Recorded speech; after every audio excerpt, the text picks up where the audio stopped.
ملاج جیسے ہی روش کے کمرے سے باہر نکلا اسے نین کوریڈور سے آتا ہوا نظر آیا۔ نین کو دیکھ کر وہ جلدی سے ساتھ والے کمرے میں گھس گیا۔ اسے پتا تھا اگر نین نے اسے یہاں دیکھ لیا تو 100 سوال کرے گا اور یہ نہ ہو اس کے روش سے ملنے پر پابندی بھی لگا دے، اس لیے وہ پہلے ہی چھپ گیا۔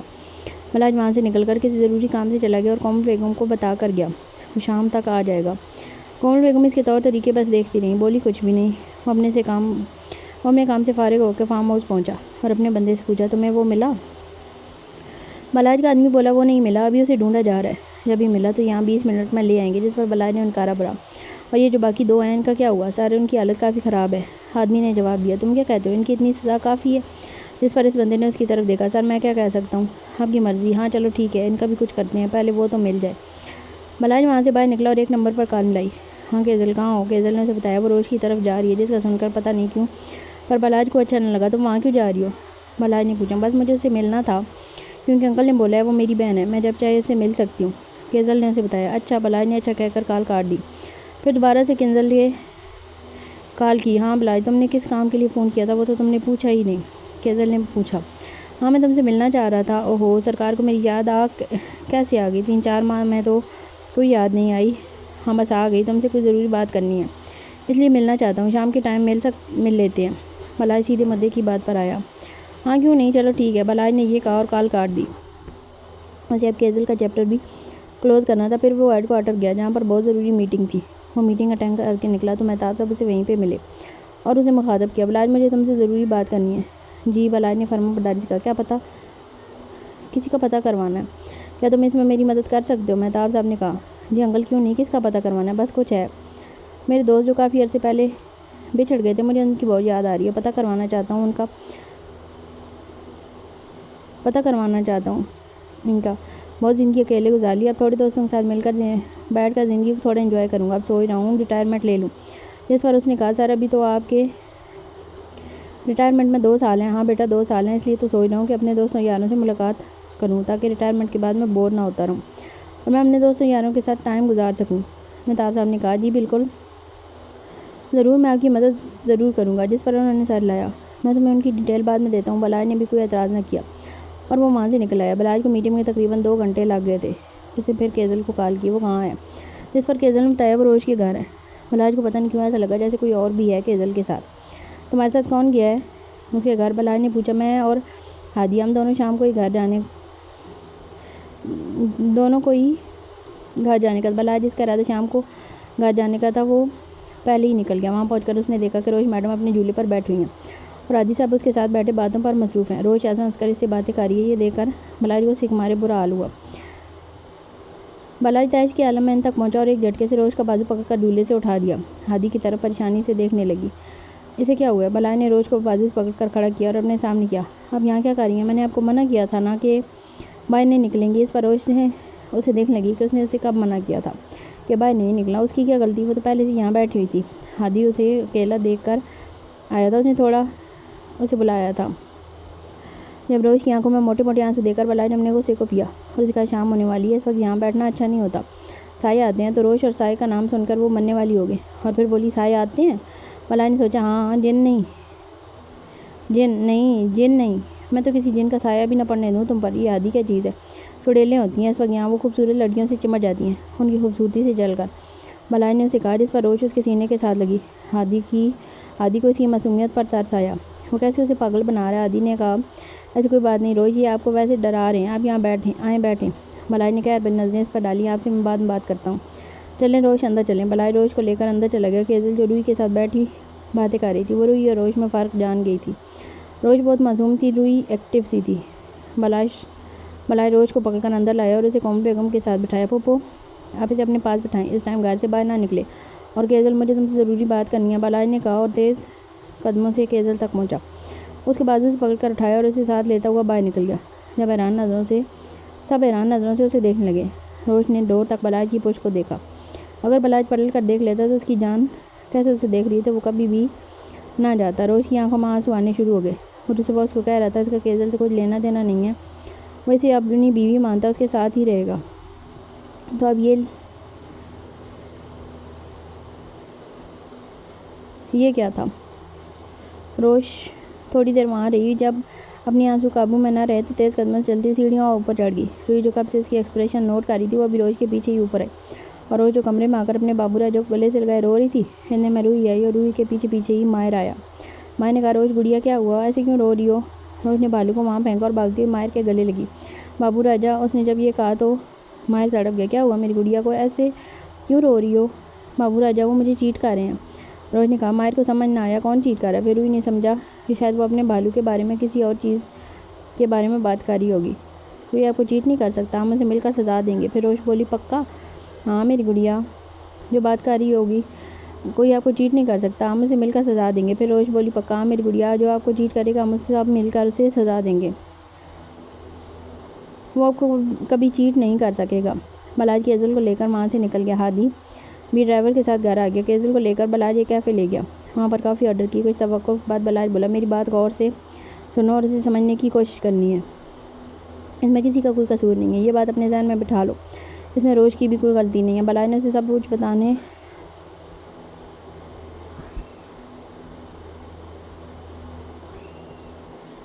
لگا۔ بلاج نے اس کی بات کاٹی، بس مجھے یہ بتاؤ تم اس کے لیے کیا کر سکتی ہو؟ میں اس کے لیے کچھ بھی کر سکتی ہوں، اپنی جان بھی دے سکتی ہوں، کیزل نے جواب دیا۔ اور اس کی حفاظت کے لیے کیا کر سکتی ہو؟ بلاج نے ٹوکا۔ اس کی حفاظت کے لیے تو میں کچھ بھی کر سکتی ہوں، اگر مجھے 24 گھنٹے بھی اس کے ساتھ رہنا پڑے تو میں سب کچھ چھوڑ کے صرف اسی کے ساتھ رہوں گی۔ کیزل نے کہا، تو ٹھیک ہے، اگر تم اس کے لیے کچھ بھی کر سکتی ہو تو کیزل نے ہاں میں سر لایا۔ ہاں میں اس کے لیے کچھ بھی کر سکتی ہوں۔ بلاج نے پھر سے اسے کہا، کچھ بھی کا مطلب کچھ بھی، تو ٹھیک ہے، اس کے لیے تم مجھے چھوڑ دو۔ جب بلاج نے یہ کہا تو کیزل نے شاکی نظروں سے اسے دیکھا۔ کیا مطلب؟ اس بات کا مطلب یہ کہ تم معروش خاندانی کے لیے بلاج احمد خان کو چھوڑ سکتی ہو؟ جس پر کیزل نے پہلے اسے دیکھا اور پھر بہت ہی تامل سے اسے جواب دیا، بلاج یہ کوئی مذاق نہیں چل رہا، اور ویسے بھی تمہاری پسند میں تھی اور ہوں، اور ہماری انگیجمنٹ بھی ہو چکی ہے، اس میں اب روش کا کیا ذکر ہے؟ روش کے لیے جو رشتہ ہے وہی بہتر ہے، تم بیچ میں کیوں اپنی ٹانگ اڑانا چاہتے ہو؟ کیزل نے اسے کہا۔ تو بلاج نے ایک طرفہ مسکراہٹ چہرے پر لائی اور اسے کہا، اگر میں کہوں کہ روش کی جان خطرے میں ہے تو بلاج نے یہ کہا تو کیزل نے شاکی نظروں سے اسے دیکھا، اس معصوم سی گڑیا کا کون دشمن ہو سکتا ہے؟ کیزل کو یقین نہیں آیا تو اس نے بلاج سے پوچھا اور پھر اسے شاکی نظروں سے دیکھ کر پھر بولی، ویسے بہانے اچھے بناتے ہو۔ جس پر بلاج نے اسے کہا، میں بہانہ نہیں بنا رہا، میں سچ کہہ رہا ہوں، روش کی جان خطرے میں ہے اور اسے سیو کرنا بہت ضروری ہے، اسے پروٹیکٹ کرنا بے ضروری ہے، اگر اسے پروٹیکٹ نہ کیا گیا تو اس کی جان بھی جا سکتی ہے، اور مجھے نہیں لگتا ہم اس کی جان پر کوئی رسک لوگی، تم اس کی جان پر کوئی رسک لوگی، اس کے لیے تمہیں بلاج احمد خان کو چھوڑنا پڑے گا تاکہ بلاج احمد خان اسے اپنائے اور اس کے سارے دکھ درد بھی۔ وہ بھی آگے کچھ اور بہت کیزل تڑو کر بولی، تم کہنا کیا چاہتے ہو بلاج؟ مجھے صاف صاف بتاؤ۔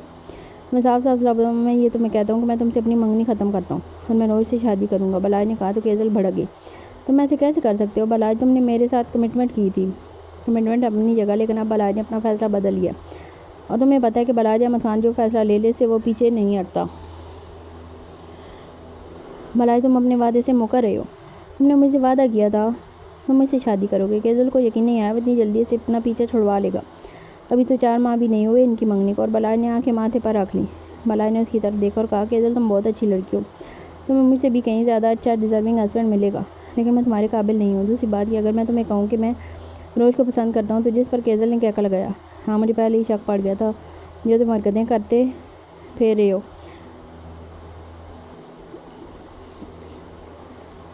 کیونکہ اس دن سب کے سامنے تم نے مجھے ڈانٹا صرف اس کے لیے، تو بلاج تم نے یہ اچھا نہیں کیا، تم اپنی کمٹمنٹ اپنی زبان سے مکر رہے ہو۔ میں بلاج احمد خان اپنی زبان سے نہیں مکرا، مگر اس دل کا کیا کروں جو اس پر آ گیا، اور تم سوچو کہ زبان اور دل میں اگر کسی کی جیت ہوتی ہے تو ہمیشہ دل کی ہوتی ہے، اور یہ بات تم نے سنی ہوگی کہ ہمیشہ دماغ اور دل کی جنگ میں جیت دل کی ہوتی ہے، تو دیکھ لو میرا دل جیت گیا اور میں اب چھوڑ سکتا ہوں روش کو نہیں، لیکن روش کی انگیجمنٹ، اس نے اسے ٹوکا، نہیں ہوگی انگیجمنٹ اور اس میں تم میری مدد کرو گی۔ کیزل نے اس کی طرف دیکھا۔ کیزل کو بلاج سے پیار تھا، لیکن وہ اتنا زیادہ نہیں کہ اپنی روش کے لیے اسے نہ چھوڑ سکے۔ جب بلاج نے یہ کہا کہ روش کی جان خطرے میں، تو تب ہی کیزل نے فیصلہ کر لیا تھا وہ اپنی روش کو بچائے گی، کیونکہ وہ اپنی روش سے بہت پیار کرتی ہے، وہ بلاج سے اتنا پیار نہیں کرتی جتنا اسے روش سے پیار تھا۔ کیزل نے نم آنکھوں سے اس کی طرف دیکھا، بلاج چلو تم نے میرے ساتھ کمٹمنٹ تو نہیں نبھائی، لیکن مجھ سے وعدہ کرو تم روش کو کبھی ہرٹ نہیں کرو گے۔ جس پر بلاج مسکرایا اور کہا، پرومس، میں کبھی اسے ہرٹ نہیں کروں گا، اسے ہرٹ کرنا تو دور کی بات، میں ایسے سوچوں گا بھی نہیں، تمہیں صرف میری مدد کرنی ہوگی۔ جس پر کیزل نے اسے دیکھا اور پوچھا، کیا مدد کرنی ہوگی؟ وہ بولا، تم ہمیشہ میری دوست بن کر رہوگی، روش سمجھتی ہے کہ میں تم سے شادی کروں گا، اس لیے وہ مجھ سے دور بھاگتی ہے۔ جس پر کیزل مسکرائی، وہ معصوم ہے بلاج، بہت معصوم ہے، وہ تمہارے ساتھ نہیں رہ سکے گی، تم ایسا کرو تم اسے چھوڑ دو اور اسے ریان کے ساتھ ہی رہنے دو، جیسے وہ پولائٹ ہے ویسے ہی اس کی نیچر بھی ہے، وہ ایک ساتھ رہ لیں گے۔ نہیں، بلاج دھاڑا کہ آج کے بعد اپنی زبان سے یہ لفظ مت ادا کرنا۔ بلاج نے غصے سے ٹیبل کو ٹھوکر ماری اور کھڑا ہو گیا۔ کیزل شاکی نظروں سے اسے دیکھ لیں گے، اس نے کب بلاج کا یہ روپ دیکھا تھا۔ بلاج نے ٹیبل پر کپ اٹھائے اور سامنے لگی وال پر دے مارے اور کپ چکنا چور ہو کر فرش پر گرے۔ سب لوگ ان کی طرف دیکھنے لگے۔ بلاج کا غصے سے برا حال تھا۔ اس نے کیزل سے کہا، آج میں تمہیں وارن کر رہا ہوں، آج کے بعد اس کے ساتھ کسی کا نام مت لینا، وہ صرف میری ہے، بلاج خان کی ہے، اور اگر اس کے ساتھ تم نے کسی اور کو جوڑا تو قسم ہے پیدا کرنے والی کہ میں اس شخص کو دنیا سے ختم کر دوں گا جو میری روش کو مجھ سے چھیننے کی کوشش کرے گا۔ کیزل تو شاک نظروں سے بلاج کا اتنا پوزیسونیس دیکھ رہی تھی۔ اس نے دیکھا تھا بلاج کو ایسے، وہ تو روش کے لیے اتنا پوزیسو ہو گیا تھا کہ کیزل کو یقین ہی نہیں آیا۔ بلاج جو ہر وقت اسی میں رہنے والا، اپنے انا کا پرچم بلند رکھنے والے شخص، اسے کسی سے محبت ہوئی اور اتنی زوردار محبت ہوئی کہ اس نے اس کے پیچھے اپنا غصہ تک ترک کر دیا، اور آج وہ کیزل پر غصہ کر رہا تھا کہ اس کے ساتھ کسی اور کا نام نہ لے۔ ریلیکس بلاج، اس میں اتنا غصہ کرنے والی کون سی بات ہے؟ میں اتنا غصہ کرنے والی بات کون سی ہے؟ میں نے صرف ایک بات کہی، بے شک تم نے ایک بات کہی تھی، مذاق میں بھی۔ کیزل یہ بات مت کرنا، بلاج نے اسے وارن کیا۔ بلاج تمہیں ہو کیا گیا ہے؟ کیزل نے اسے کام ڈاؤن کرنا چاہا۔ مجھے اس سے عشق ہو گیا، تمہیں پتہ ہے میں تمہیں کچھ بتانا چاہتا ہوں لیکن نہیں بتا پا رہا، اس لیے بس چپ، بس اتنی سی بات یاد رکھنا، تمہیں میرا ساتھ دینا ہوگا، اسے پروٹیکٹ کرنے میں ہم دونوں مل کر کام کرنا ہوگا، اور ہاں ایک اور کام بھی کرنا ہوگا، تمہیں اس کی سیکیورٹی کا خاص خیال رکھنا ہوگا۔ میں نہیں چاہتا کوئی مرد اس کے آگے پیچھے رہے، میں چاہتا ہوں لیڈی گارڈز اس کے پاس رہیں، جب بھی کہیں جائے بس اس کے پاس گارڈز ہونی چاہیے، اور دوسری بات میں چاہتا ہوں تم اس کا دل میری طرف سے صاف کرو۔ کیا مطلب؟ کیزل نے پوچھا۔ تو بلاج نے کہا، وہ سمجھتی ہے کہ میں اس کی اپو سے شادی کروں گا تو اس لیے وہ مجھ سے دور بھاگتی ہے، میں نے اسے کہا بھی ہے میں تمہیں پسند کرتا ہوں، پھر بھی مجھ سے دور بھاگتی ہے۔ کیزل تم ایسا کرو کہ تم اس کے دل میں میرے لیے محبت پیدا کرو، اسے احساس دلاؤ کہ بلاج صرف اس کا ہے۔ کیزل نے اسے دیکھا اور صرف میں سر لایا۔ کیزل کی آنکھیں نم تھیں لیکن وہ کچھ بھی کہنا نہیں چاہتی تھی کیونکہ اسے پتہ تھا بلاج جو ایک بار فیصلہ کر لے اسے پیچھے نہیں ہٹتا، اور وہ بھی شاید یہی چاہتی تھی کہ بلاج روش کا خیال رکھے کیونکہ وہ جانتی تھی وہ کتنا پوزیسو ہے، وہی اس کا خیال رکھ سکتا ہے اور کوئی بھی نہیں، اس لیے وہ بالکل چپ ہو گئی۔ لیکن اس کے دل میں تو درد تھا، وہ بے شک بلاج کو پسند کرتی تھی لیکن پھر بھی ایک چاہت تھی، ایک رشتہ تھا جو کہ بلاج نے ختم کر دیا اور اس کے بارے میں سوچا تک نہیں۔ اس نے نم آنکھوں سے اسے دیکھا پر بلاج اس پر ایک نظر ڈال کر باہر نکل گیا۔ وہ اب اپنی جان کے پاس جانا چاہتا تھا۔ بلاج وہاں سے نکلا تو اسے ہیڈ کوارٹر سے کال آ گئی کہ کوئی ایمرجنسی ہے، جس کی بنا پر وہ وہاں سے ہیڈ کوارٹر چلا گیا اور اپنی جان سے بعد میں ملنے کا سوچتا مسکراتا اپنے کام پر نکل گیا۔ ماہر اور روئی نے روش کو کھانا کھلایا، اسے دوائی دے کر سلا دیا کیونکہ اس کی طبیعت خراب ہو رہی تھی، اسے میڈیسن دے کے سلا دیا، اسے نیند کی ضرورت تھی۔ دونوں ہی نیچے آ گئے، تھوڑی دیر گزری کہ عنان بھی آفس سے واپس آ گیا۔ سب مل کر کھانے کے لیے کمرے میں گئے۔ اسفندیار خانزادہ نے بلاج کا پوچھا تو عنان کے گلے میں نوالا اٹکا، جس پر کومل بیگم نے اپنی مسکراہٹ دبائی اور بتایا کہ وہ بول رہا تھا شام تک آ جائے گا۔ سب کھانا کھانے کے بعد اپنے کمروں میں آرام کرنے چلے گئے۔ بلاج رات کو گھر نہ لوٹ سکا، صبح کے ٹائم وہ گھر آیا، سب سوئے ہوئے تھے، وہ سیدھا اپنے گیسٹ روم میں جانے لگا کہ اس نے ابھی تک اپنا کمرہ ڈیسائیڈ نہیں کیا تھا کہ وہ کون سے کمرے میں رہے گا، اس لیے وہ گیسٹ روم میں رکا۔ گیسٹ روم میں جانے سے پہلے وہ ایک بار روش کو دیکھنا چاہتا۔ وہ جیسے ہی روش کمرے میں داخل ہوا، روش سو رہی تھی۔ بلاج اس کے پاس گیا، اسے دیکھا جس کا منہ کھلا ہوا تھا۔ بلاج نے اس کے لبوں کے پاس اپنی ناک لے جا کر اس کی سانسیں اپنے اندر اتاری۔ بلاج اس کے اوپر ہلکا سا جھکا اور اس کے لبوں پر بوسہ دیا، پھر اس کی گردن میں چہرہ چھپا کر گہرے گہرے سانس بھرے۔ میری خانزادی بلاج احمد خان کی پٹھانی دن بدن میری رگوں میں خون بن کر دوڑنے لگی ہو، میری سانسوں میں بسنے لگی ہو، دل کرتا ہے تو میں اپنے پاس چھپا کر رکھوں۔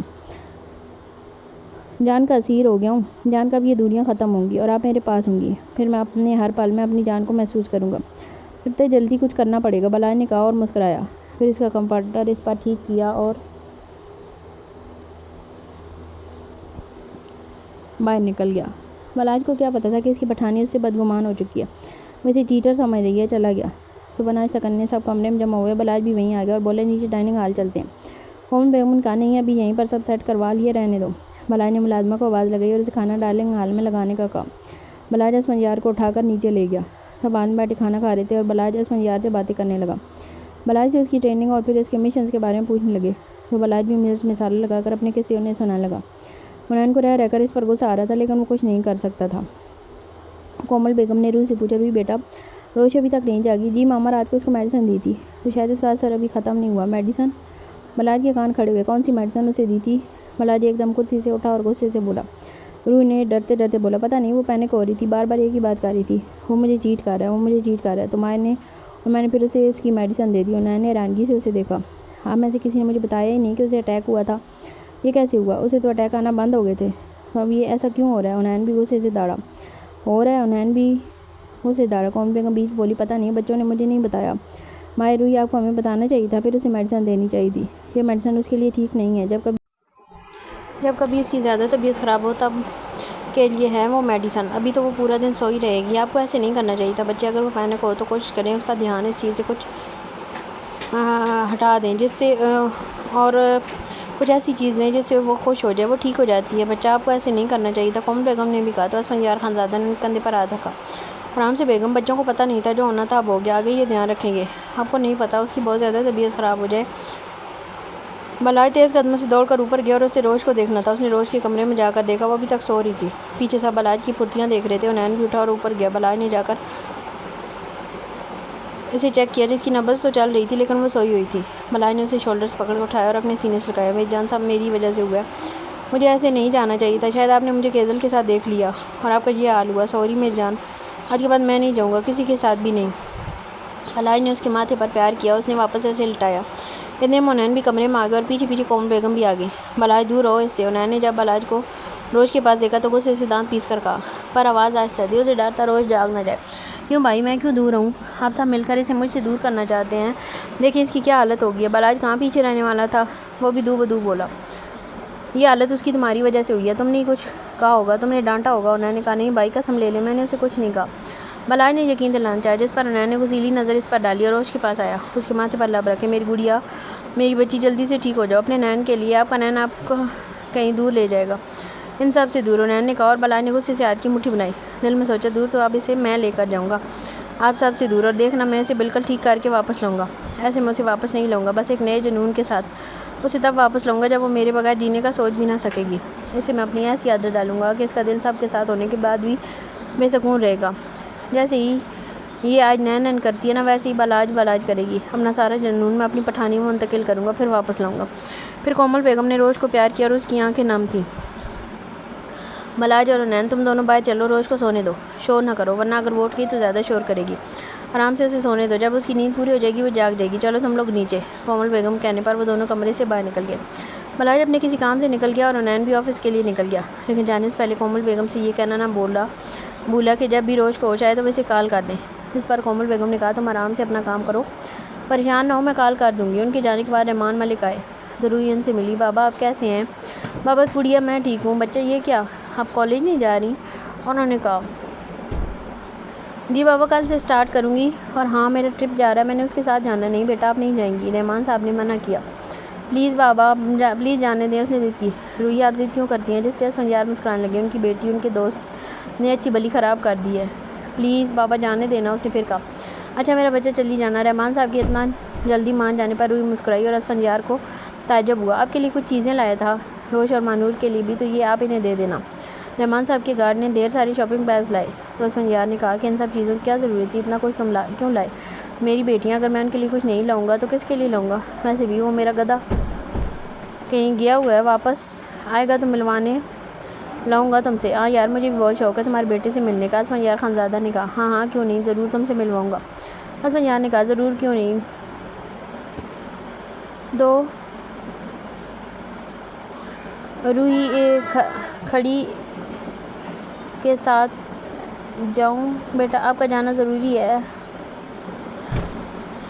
وہ فوراً بولی، جی بابا، پر ایک شرط پر۔ رحمان صاحب نے کہا، آپ کے ساتھ گارڈز جائیں گے؟ بابا، کیا ہر جگہ گارڈز؟ میں گارڈز سے تنگ آ گئی ہوں، میں کوئی گارڈز اپنے ساتھ لے کر نہیں جاؤں گی، میں ٹرپ پہ جا رہی ہوں، میں گم نہیں ہوں گی، دیکھنے میں واپس آ جاؤں گی۔ روحی کے کہنے پر رحمان صاحب نے کہا، نہیں بچہ، آپ کی سیکورٹی بہت ضروری ہے، آپ کو نہیں پتہ حالات بہت خراب ہیں، اور میں آپ کو ایسے نہیں جانے دوں گا۔ بابا پلیز، اس نے پھر کوشش کی، نہیں، اگر آپ ضد کر رہی ہیں تو میں آپ کو نہیں جانے دوں گا، بس فائنل۔ انہوں نے یہ کہا تو روحی نے منہ بنایا، ٹھیک ہے بابا، اور پھر وہ اپنے کمرے میں چلی گئی۔ اسے اپنی تیاری بھی تو کرنی تھی، کل ٹرپ کے ساتھ جانا تھا۔ اس نے جاتے ساتھ ہی اپنی دوست کو فون کیا اور اسے بولا کہ وہ بھی جائے گی ٹرپ کے ساتھ۔ کل ہی تو اس کی دوست نے اسے فون کر کے بتایا تھا کہ ٹرپ جا رہا ہے، تم تو ایسی غائب ہوئی ہو، واپس ہی نہیں آ رہی، اور اب ہم لوگوں کا ٹرپ جا رہا ہے۔ تو روحی خوش ہو گئی کہ وہ بھی ٹرپ کے ساتھ جائے گی۔ رحمان ملک اس کی خوشی دیکھ کر ہی خوش ہو گئے۔ اسفندیار نے کہا، تم اتنی جلدی کیسے مان گئے؟ بہت پیار کرتے ہو روحی سے؟ بہت زیادہ میری زندگی میں روئی ایک بار بن کر آئی تھی، تو میں بتاؤں، میں بالکل اکیلا رہ گیا تھا، اور تب مجھے یہ ملی میری گڑیا بن کر۔ اسے میں نے پالا، اسے میں نے اپنے سینے سے لگا کر پالا۔ جب مجھے کہیں جانا پڑتا تھا تو میڈ کے حوالے کر کے جاتا تھا، لیکن پھر بھی سارا دھیان میرے اس طرف ہی رہتا تھا کہ پتہ نہیں میری بچی کیا کر رہی ہوگی۔ اسفندیار مسکرائے۔ مجھے پتہ ہے تمہیں بیٹی کی شروع سے ہی چاہتی بہت زیادہ، رحمان صاحب نے کہا۔ تجھے پتہ ہے میری کتنی خواہش تھی، لیکن اللہ تعالیٰ نے اسے اتنی مہلت نہ دی کہ وہ مجھے بیٹی دے سکتی۔ وہ مایوس سے ہوئے۔ اسفندیار نے انہیں کہا، یار حوصلہ کر۔ اتنے میں رحمان ملک کا فون رنگ ہوا۔ انہوں نے کال اٹینڈ کی تو دوسری طرف سے جو انہیں انفارمیشن ملی اس پر وہ مسکرائے اور شکریہ ادا کیا۔ بہت بہت شکریہ، لیکن تم اپنا کام جاری رکھو اور ہر وقت نظر رکھو کہ وہ کیا کرتے ہیں۔ دوسری طرف سے یس سر کی آواز گونجی اور فون بند ہوا۔ اسفندیار نے پوچھا، کیا ہوا؟ بتاتا ہوں۔ پھر رحمان صاحب نے ابرار ملک کو کال کیا اور انہیں جو اس بندے نے بتایا وہ انفارمیشن دی۔ اچھا میں پتہ کر کے بتاتا ہوں کون ہے۔ ہاں سنا ہے، کافی ذہین ہے اور بہت زیادہ کیسز ہینڈل بھی کر چکا اور بہت بڑے بڑے مشنز بھی اس نے کیے ہیں، تو ہم اگر اسے اپنے ساتھ ملا لیں تو ہمارے دشمن ہمارے قبضے میں ہوں گے۔ ویسے بھی وہ بہت بڑا گینگ سے ہمارے ملک سے اس کا خاتمہ بہت ضروری ہے۔ ہاں کیوں نہیں، ہم یہی کریں گے، انہوں نے کہا اور کال کاٹ دی۔ کس کی بات ہو رہی تھی؟ اسفندیار خانزادہ نے کہا، کوئی آرمی آفیسر ہے، وہ بہت قابل ہے اور اس نے کافی زیادہ مشنز کیے ہیں اور اس طرح کیسز بھی وہ اٹینڈ کرتا ہے۔ وہ مافیا والوں کو خاتمہ کرنا چاہتا ہے اور سننے میں آیا ہے اس کا ٹارگٹ اب یہ گینگ ہے۔ ویسے بھی جن لوگوں سے ہمارا پالا پڑا ہے وہ بھی اسی گینگ کے بندے ہیں، اور جس گینگ سے یہ لوگ تعلق رکھتے ہیں وہ ہمارے ملک اور بیرون ملک سمگلنگ کرتے ہیں۔ اس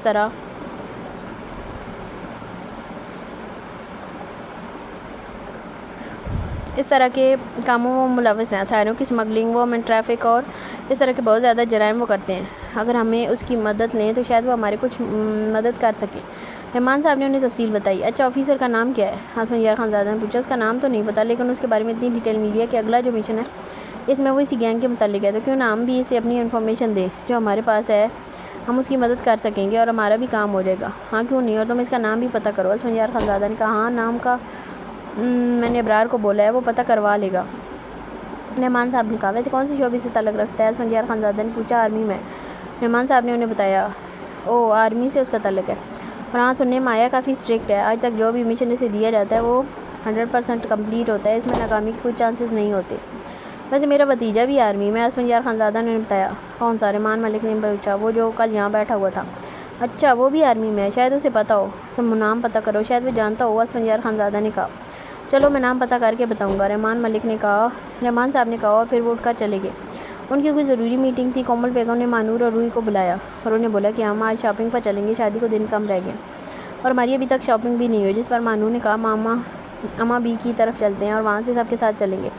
کومل بیگم ابھی کچھ کہتی کہ روش مندی آنکھوں سے اندر آئی اور اسے دیکھ کر کومل بیگم جلدی سے کھڑی ہوئی اور بھاگ کر اس تک پہنچی۔ روش کو گلے سے لگایا۔ کیا ہوا میری بچی کو؟ روش نے منہ بنا کر کہا، میرے سر میں درد ہے، میری گڑیا ابھی آرام آ جائے گا۔ انہوں نے روش کو اپنے ساتھ بیڈ پر لٹایا اور ہلکے ہلکے اس کے سر کا مساج کرنے لگی۔ تھوڑی دیر میں روش دوبارہ سو گئی تو روئی نے کہا، ماما یہ دوبارہ سو گئی؟ ہاں بچہ یہ ایسے ہی کرتی ہے، ابھی تھوڑی دیر میں پھر اٹھ جائے گی، تو اس کے بعد یہ فریش ہو جائے گی۔ جی ماما۔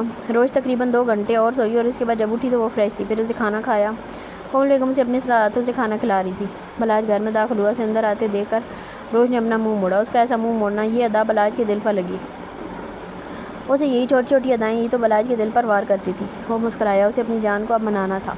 اسے پتہ تھا اس کی جان اس سے ناراض ہے۔ وہ ڈھیر سارے شاپنگ بیگ لایا جو ملازمہ سے بول کر اوپر رکھوائے۔ اس نے کومل بیگم پر سلام کیا اور ایک گہری نظر روش پر ڈالی جس کے منہ پر نو لفٹ کا بڑا سا بورڈ تھا۔ بلاج نے پھوپھو سے پوچھا، پھوپھو میرا کمرہ کون سا ہے؟ تو کومل بیگم نے اسے دیکھا اور پھر ہاتھ کے اشارے سے کمرے کی طرف اشارہ کیا۔ تو اس نے کہا، نہیں پھوپھو مجھے اوپر والے کمروں میں سے ایک کمرہ چاہیے۔ کومل بیگم نے کہا، اوپر کون سا کمرہ چاہیے؟ جو بھی چاہیے لے لو۔ تو بلاج تیز قدموں سے اپنے گیسٹ روم سے سامان نکال کر اوپر گیا اور اپنا کمرہ روش کے کمرے کے ساتھ والا سیٹ کیا۔ پھر بیلکنی کا دروازہ کھول کر وہاں سے جا کر روش کے کمرے کی بیلکنی کا دروازہ کھولا اور اس کو سیٹ کر کے آیا تاکہ آرام سے وہ روش کے کمرے میں جا سکے۔ اس نے اسی لیے تو روش کے کمرے کے ساتھ والا کمرہ لیا تھا۔ بلاج جب نیچے آیا تو روش میڈم ماہر کے ساتھ کھیل رہی تھی۔ کومل بیگم نے شام کو شاپنگ پر جانے کا پلان بنایا۔ ان سب نے لوڈو کھیلنا شروع کی۔ بلاج نے ملازمہ سے کہا کہ اسے چائے لا دے۔ کومل بیگم اٹھ کر گئیں اور اس کے لیے چائے بنا کر لائیں۔ بلاج کو اچھا لگا کہ اس کی پھوپھو اس کے چھوٹے چھوٹے کام خود اپنے ہاتھوں سے کر رہی تھی جیسے بچپن میں کیا کرتی تھی۔ انہوں نے بلاج کو چائے دی اور ساتھ میں کچھ اسنیکس بھی لائی تھی جسے بلاج کھانے لگا۔ نگرس کو دیکھ کر روش کی بھوک دوبارہ چمکی۔ وہ چھوٹے چھوٹے قدم لیتی ہوئی بلاج کے پاس آئی لیکن اسے بولی کچھ بھی نہیں۔ تھوڑی دیر وہاں کھڑی رہی اور 2-3 نگرس اٹھا کر بھاگ گئی۔ بلاج روش کی حرکت پر مسکرایا۔ تھوڑی دیر گزری، وہ پھر واپس آئی، پھر 2-3 نگرس اٹھا کر بھاگ گئی۔ اس نے 3 بار ایسے کیا۔ بلاج کو اچھا لگ رہا تھا، وہ اس کے ساتھ اب شرارتیں کرنے لگی تھی۔ بلاج کو یقین تھا وہ بہت جلد اسے اپنا عادی بنا دے گا۔ کے بعد جب وہ آنے لگی تو بلاج پہلے ہی سارے نگٹس ختم کر کے پلیٹ وہاں خالی رکھی۔ جب اس نے دیکھا کہ نگٹس ختم ہو چکے ہیں تو اس نے منہ بسوڑا اور پھر پیر پٹکتی ہوئی چلی گئی۔ بلاج کھل کر مسکرایا۔ کومل بیگم باہر آئیں اور بولی بچوں چلو تیار ہو جاؤ، شاپنگ پر نہیں جانا؟ بلاج کے کان کھڑے ہوئے کہ یہ سب شاپنگ پر جا رہے ہیں۔ اس نے پھپھو سے پوچھا آپ کہاں جا رہی ہیں؟ جس پر کومل بیگم نے جواب دیا کچھ نہیں، بس شادی کی شاپنگ کرنے، ساتھ میں منگنی کی شاپنگ بھی کرنی ہے، تو اس لیے کومل بیگم سے جتانے والے انداز میں بتایا کہ منگنی کی شاپنگ کے لیے وہ جا رہے ہیں۔ بلاج کو غصہ تو بہت آیا لیکن وہ ضبط کر گیا۔ اس نے ہلکے سے انداز میں کہا میں بھی ساتھ چلوں؟ تو کومل بیگم نے کچھ سوچا اور پھر کہا چلو۔ اچھا میں ریڈی ہو کر آتا ہوں۔ 2-3 گاڑیوں میں وہ سب تھے اور 7 گارڈز کی گاڑیاں تھیں۔ وہ حویلی سے روانہ ہوئے اور 30 منٹ میں مال پہنچے۔ ان لوگوں نے خوب شاپنگ کی۔ کشمالہ، یسریٰ، ساگر اور نعمان بھی اپنی اپنی ماؤں کے ساتھ آئے ہوئے تھے۔ بلاج نے اپنے اور روش کے لیے ڈھیر ساری شاپنگ کی۔ وہ چاہتا تھا روش شادی میں جو بھی کپڑے پہنے سب اس کے خریدے ہوئے کپڑے ہی ہوں۔ اس نے ہر رنگ میں مہنگے سے مہنگا سوٹ خریدا کسی کو بنا بتائے، اور پھر اس نے ڈھیر ساری چاکلیٹ خریدی۔ چاکلیٹ بعد اس نے روش کے لیے جولری خریدی۔ اسے روش کی ناک میں نوز پن بہت پسند تھی لیکن اسے وہ کلر پسند نہیں تھا، اس لیے اس نے اپنی پسند سے پیاری سی نوز پن لی۔ وہ خود روش کی ناک میں وہ ڈالنا چاہتا تھا۔ اس نے پائل لی جو کہ بنا چھنکار کے تھی کیونکہ اسے پائل پسند تھی لیکن گھنگرو پسند نہیں تھے، اس لیے بغیر گھنگرو کے اس نے چاندی کی پائل لی اور اسے دیکھ کر مسکرایا اپنی جان کو یہ گفٹ دوں گا۔ پھر وہ سب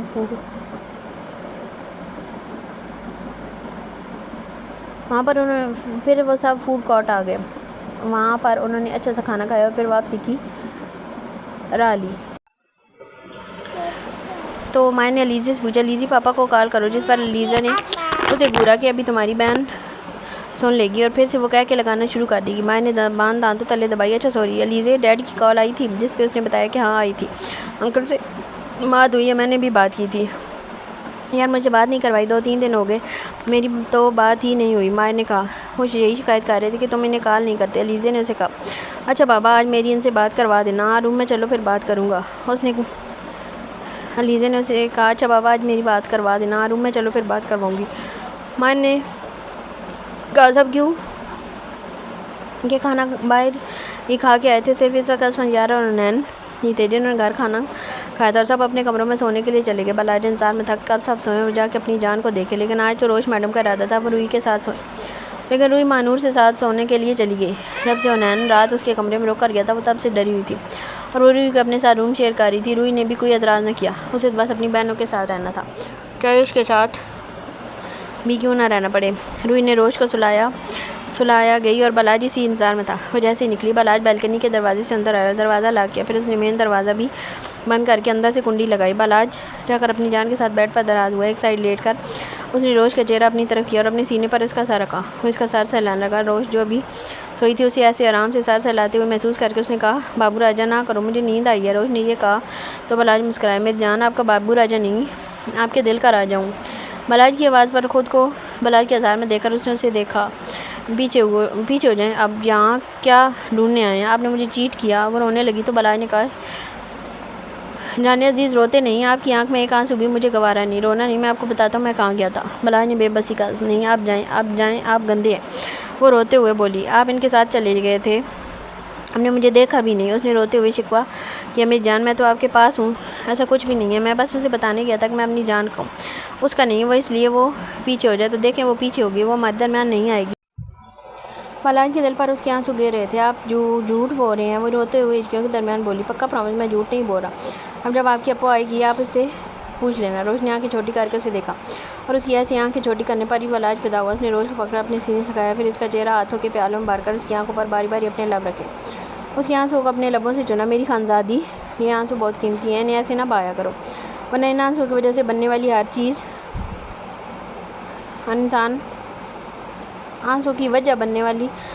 ہر انسان میرے ہاتھوں مرے گا، بلاج نے جنونی انداز میں کہا۔ وہ اسے کام گوارا تھا روش کی آنکھ میں ایک آنسو بھی۔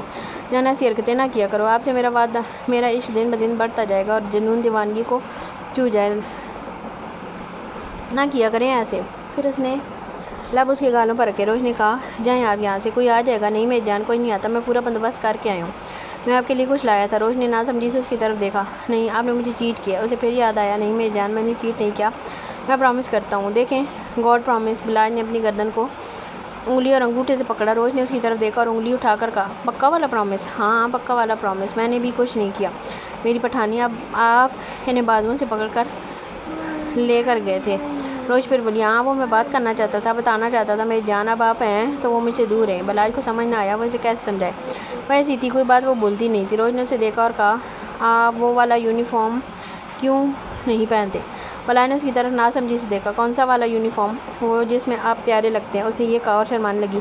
بلاج کو وہ اتنی پیاری لگی کہ اس نے اس کی شرماہٹ اپنے لبوں سے چن لی۔ بلاج نے اس کی گالوں پر لب رکھے، پھر اس کے لبوں کو اپنی دست میں لیا اور اس پر اپنی شدتیں لوٹانے لگا۔ اس نے روش کو اٹھایا، اپنی گود میں اٹھایا، روش کو اسے اٹھایا کہ ان کے لب جدا نہ ہوں۔ پھر وہ دوبارہ اس کے لبوں پر جھک گیا، وہ بہت ہی شدت سے اس کے لبوں کا جام پی رہا تھا۔ بلاج روش کی شرماہٹ کو اپنے اندر اتار رہا تھا۔ اس نے روش کے لبوں کو آزادی بخشی۔ روش اس کے سینے سے سر رکھ کر لمبے لمبے سانس لینے لگی۔ میری جان ایسی حرکتیں نہ کیا کرو، اب میرا جنون میری شدت نہیں سہ سکیں گے، اس لیے بچ کے رہیں مجھ سے۔ روش نے بلاج کے کمر پر اپنا حصار باندھا۔ بلاج کو حیرت ہوئی کہ وہ ایسے کیوں کر رہی ہے، لیکن اسے کیا تھا کہ بلاج جب آرمی یونیفارم میں آیا تھا تب روش اسے دیکھ کر ہی تو وہ اس کا کرش بنا تھا۔ اس پر آرمی یونیفارم ہی تو روش کو پسند آیا تھا اور تبھی تو وہ تھوڑی سی اپنے دل میں اس کے لیے نرمی پیدا کر سکی، ورنہ وہ تو اس کے نام سے بھی ڈرتی تھی۔ بلاج کو آرمی یونیفارم میں دیکھ کر وہ بہت خوش ہوئی تھی کیونکہ اسے آرمی والے بہت پسند تھے۔ اکثر فلموں اور ڈراموں میں وہ آرمی والے دیکھتی تھی، اسے پسند تھے اور بلاج کو یونیفارم میں دیکھ کر اسے اچھا لگا تھا۔ اس کے بعد وہ تھوڑی سی بلاج سے اٹیچ ہوتی جا رہی تھی۔ اسے بلاج سے پوچھنا تھا کہ آرمی میں کیا کیا ہوتا ہے، کیسے ہوتا ہے، بس وہ بلاج سے انفارمیشن لینا چاہتی تھی، اس لیے وہ تھوڑی تھوڑی اس کے ساتھ اٹیچ ہوتی گئی اور اب بہت زیادہ اٹیچ ہونا شروع ہو گئی تھی۔ اب وہ بلاج کو کسی کے ساتھ دیکھ بھی نہیں سکتی تھی۔ جیسے اس نے بلاج کو کیجل کے ساتھ جاتے دیکھا تو اسے رونا آنے لگا۔ چلے میری جان ابھی آنکھیں بند کریں، میں آپ کو گفٹ دوں۔ گفٹ کے نام پر اس نے جلدی سے آنکھیں بند کی۔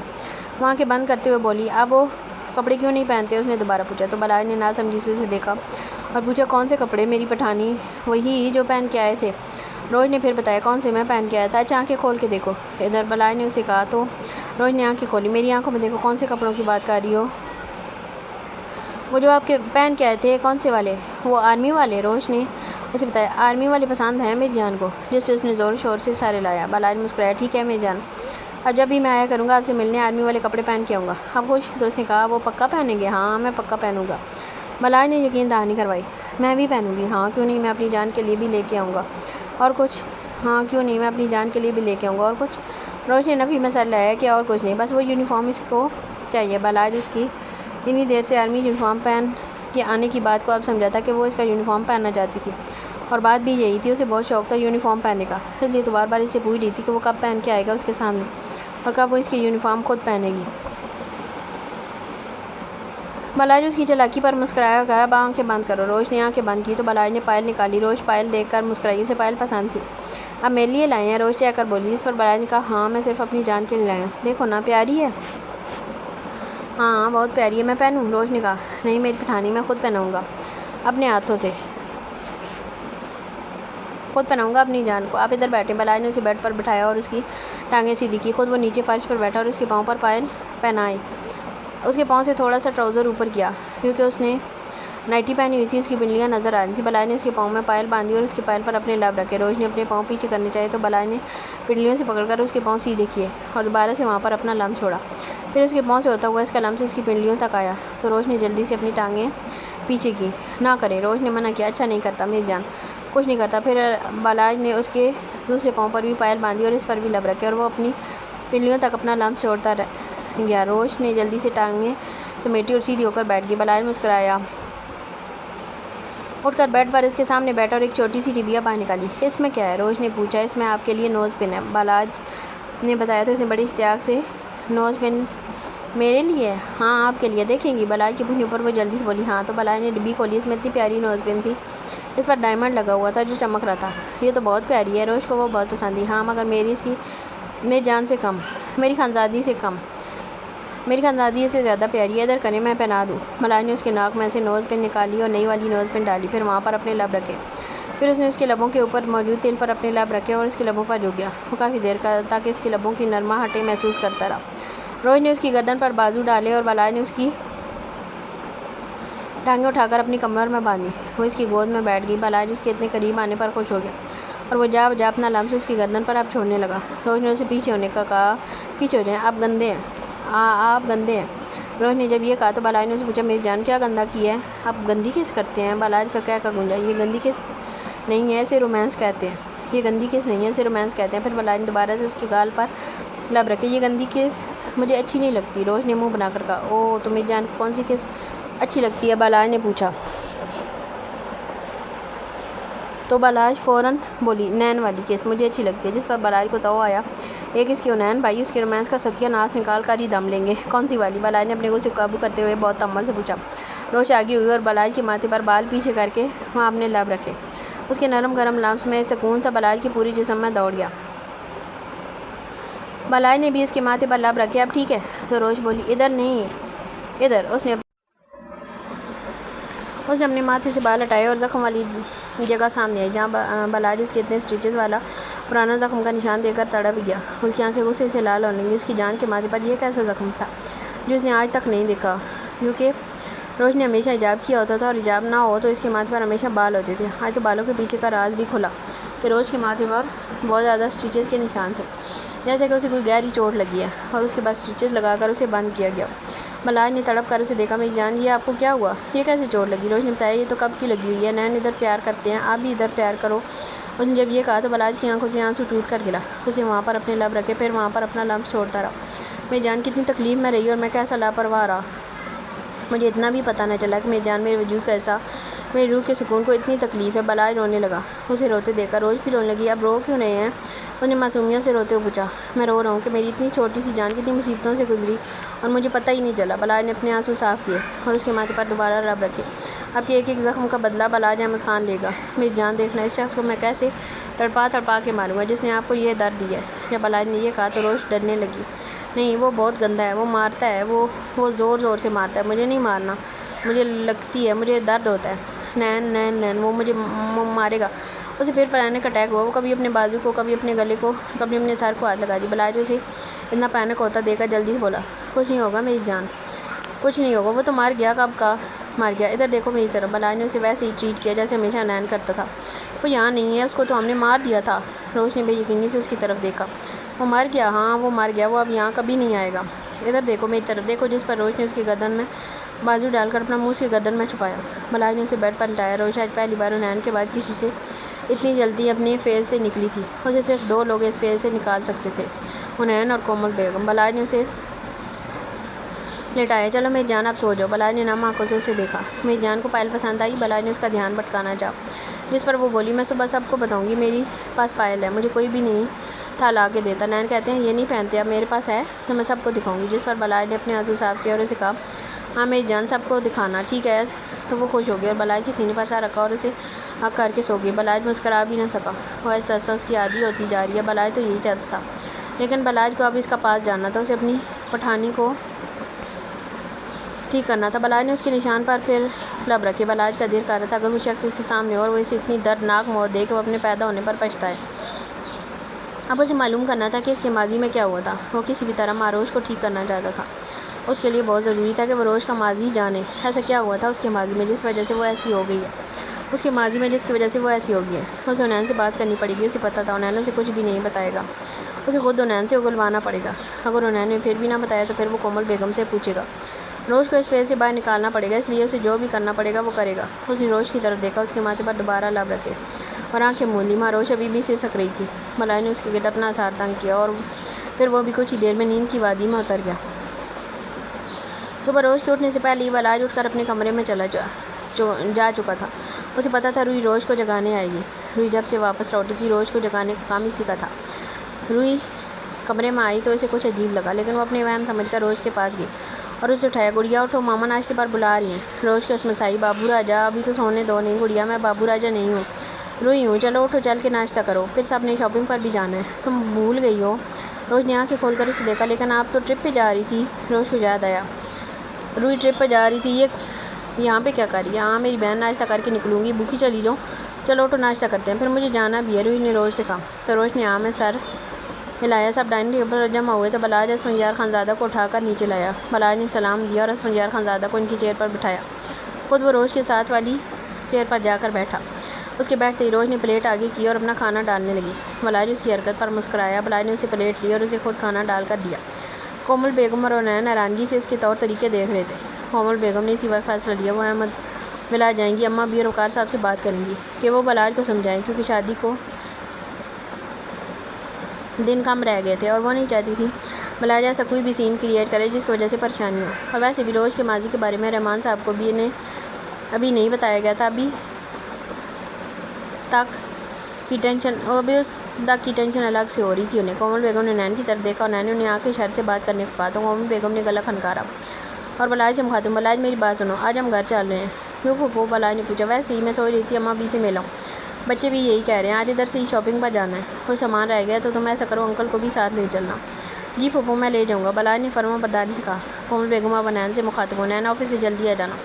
جی پھوپھو میں ادھر ہی آ جاؤں گا آفس سے سیدھا۔ نین نے کہا کہ کومل بیگم نے سب سے کہا ہاں ٹھیک ہے چلو پھر سب تیار ہو جاؤ۔ روہی اپنے ٹرپ پر چلی گئی اور اس کے ساتھ گارڈز کی پوری ٹیم تھی جس کی وجہ سے وہ کافی اریٹیٹ ہو رہی تھی۔ مری پہنچ کر وہ لوگ اپنے ہوٹل گئے کیونکہ ہوٹل پہلے ہی بک تھا۔ اپنے روز سامان رکھا اور فریش ہوئے، کچھ دیر بعد سب گھومنے نکل گئے۔ روہی اپنی فرینڈس کے ساتھ بہت الگ الگ کر رہی تھی، علیزے بھی اس کے ساتھ تھی۔ اسے رحمان صاحب کے کہنے پر کالج انتظامیہ ساتھ لے جانے پر آمادہ ہوئے، وہ بہت انجوائے کر رہی تھی۔ گھوم پھر کر سب واپس لوٹے تو اپنے اپنے کمروں میں تھوڑی دیر ریسٹ کرنے چلے گئے۔ روہی کو کہاں آرام تھا، اس نے سوچا ایک دن کا ہی تو اسے ٹائم مل ہے، جی بھر کے گھوم لے۔ اس لیے اس نے علیزے اور اپنی دوست فاریہ کو ساتھ لیا اور ہوٹل سے باہر نکل گئی۔ باڈی گارڈز کو وہ چکمہ دے کر گئی تھی اور اب وہ سکون سے انجوائے کرنا چاہتی تھی۔ وہ گھومنے پھرنے میں اتنی مگن ہوئی کہ کسی چیز کا ہوش نہ رہا۔ جب کافی دیر گھوم پھر کر بھوک کا احساس ہوا تو ساتھ ایک چھوٹا سا ہوٹل تھا جہاں پر انہوں نے جا کر کھانا آرڈر کیا۔ ریان ملک جو اپنے کسی ضروری کام کے سلسلے میں باہر گیا ہوا تھا، واپسی پر اسے بھوک لگی تو اس نے بھی اسی ہوٹل پر ہی رکنے کا سوچا۔ وہ بھی ایک سائڈ پر ہو کے بیٹھ گیا۔ اچانک اس کی نظر دوسری ٹیبل پر پڑی جہاں 3 لڑکیاں بیٹھی تھیں۔ ریان نے انہیں دیکھا اور وہ روہی کو پہچان گیا۔ روہی کو اس حالت میں دیکھ کر وہ پریشان ہوا۔ روہی نے پینٹ اور شرٹ پہنی ہوئی تھی، گلے میں اسکارف ڈالا ہوا، پونی ٹیل میں بال باندھے ہوئے تھے۔ ریان کو عجیب لگا، وہ جب بھی اس سے ملا کبھی فراق اور حجاب کے ساتھ اور کبھی ایسے، اسے حیرانی ہوئی وہ تو حجاب کرتی تھی، یہ یہاں پر ایسے کیوں بیٹھی ہوئی ہے؟ ریان اس کی حرکتیں نوٹ کرنے لگا، جو کبھی سیلفیز لیتی تو کبھی کسی بات پر کہکا لگاتی۔ ریان نے بہت حیرانگی سے اس کی ایک ایک حرکت کو دیکھا۔ اسے سمجھ آیا یہ وہ لڑکی ہے جس کے گھر وہ گیا تھا تو وہ وہاں کتنی ڈری سہمی بیٹھی تھی اور یہاں پر ایسے اکیلے لڑکیوں کے ساتھ بیٹھی ہے۔ اس نے آگے پیچھے دیکھا تو گھر سے تو کوئی بھی نہیں تھا۔ پھر اس نے سوچا شاید وہ نین کے ساتھ آئی ہو، وہ اسی کے ساتھ کمفرٹیبل ہوتی ہے، لیکن وہ تو اکیلی تھی، گھر سے کوئی بھی نہیں تھا ساتھ۔ ریان نے انتظار کرتا رہا ابھی شاید کوئی آئے گا اور اس کے ساتھ بیٹھے گا، لیکن کوئی بھی نہ آیا۔ ریان نے پریشانی سے اس کی طرف دیکھا، یہ یہاں پر کیا کر رہی ہے؟ پھر اس نے فون نکالا، پتہ نہیں کیا سوچی کہ اس نے نین کو کال کی جو کہ دوسری بیل پر اٹھا لی گیا۔ السلام علیکم بھائی، ریان نے سلام کیا۔ وعلیکم السلام، کیسے ہو؟ نین نے پوچھا۔ میں ٹھیک ہوں بھائی، میں پوچھ رہا ہوں رہا کہ روش کہاں پر ہے؟ ریان سیدھا مدعے پر آیا۔ روش بیٹا گھر ہی ہے، کیوں؟ نین کو اس کا سوال عجیب لگا۔ بس بھائی ویسے ہی پوچھ لیا، ریان کو سمجھ نہ آیا وہ کیا کہے۔ اچھا چلیں ٹھیک ہے، ریان نے یہ پوچھا اور فون کاٹ دیا۔ نین کو عجیب لگا کیوں ریان کا کال کر کے روش کا پوچھنا۔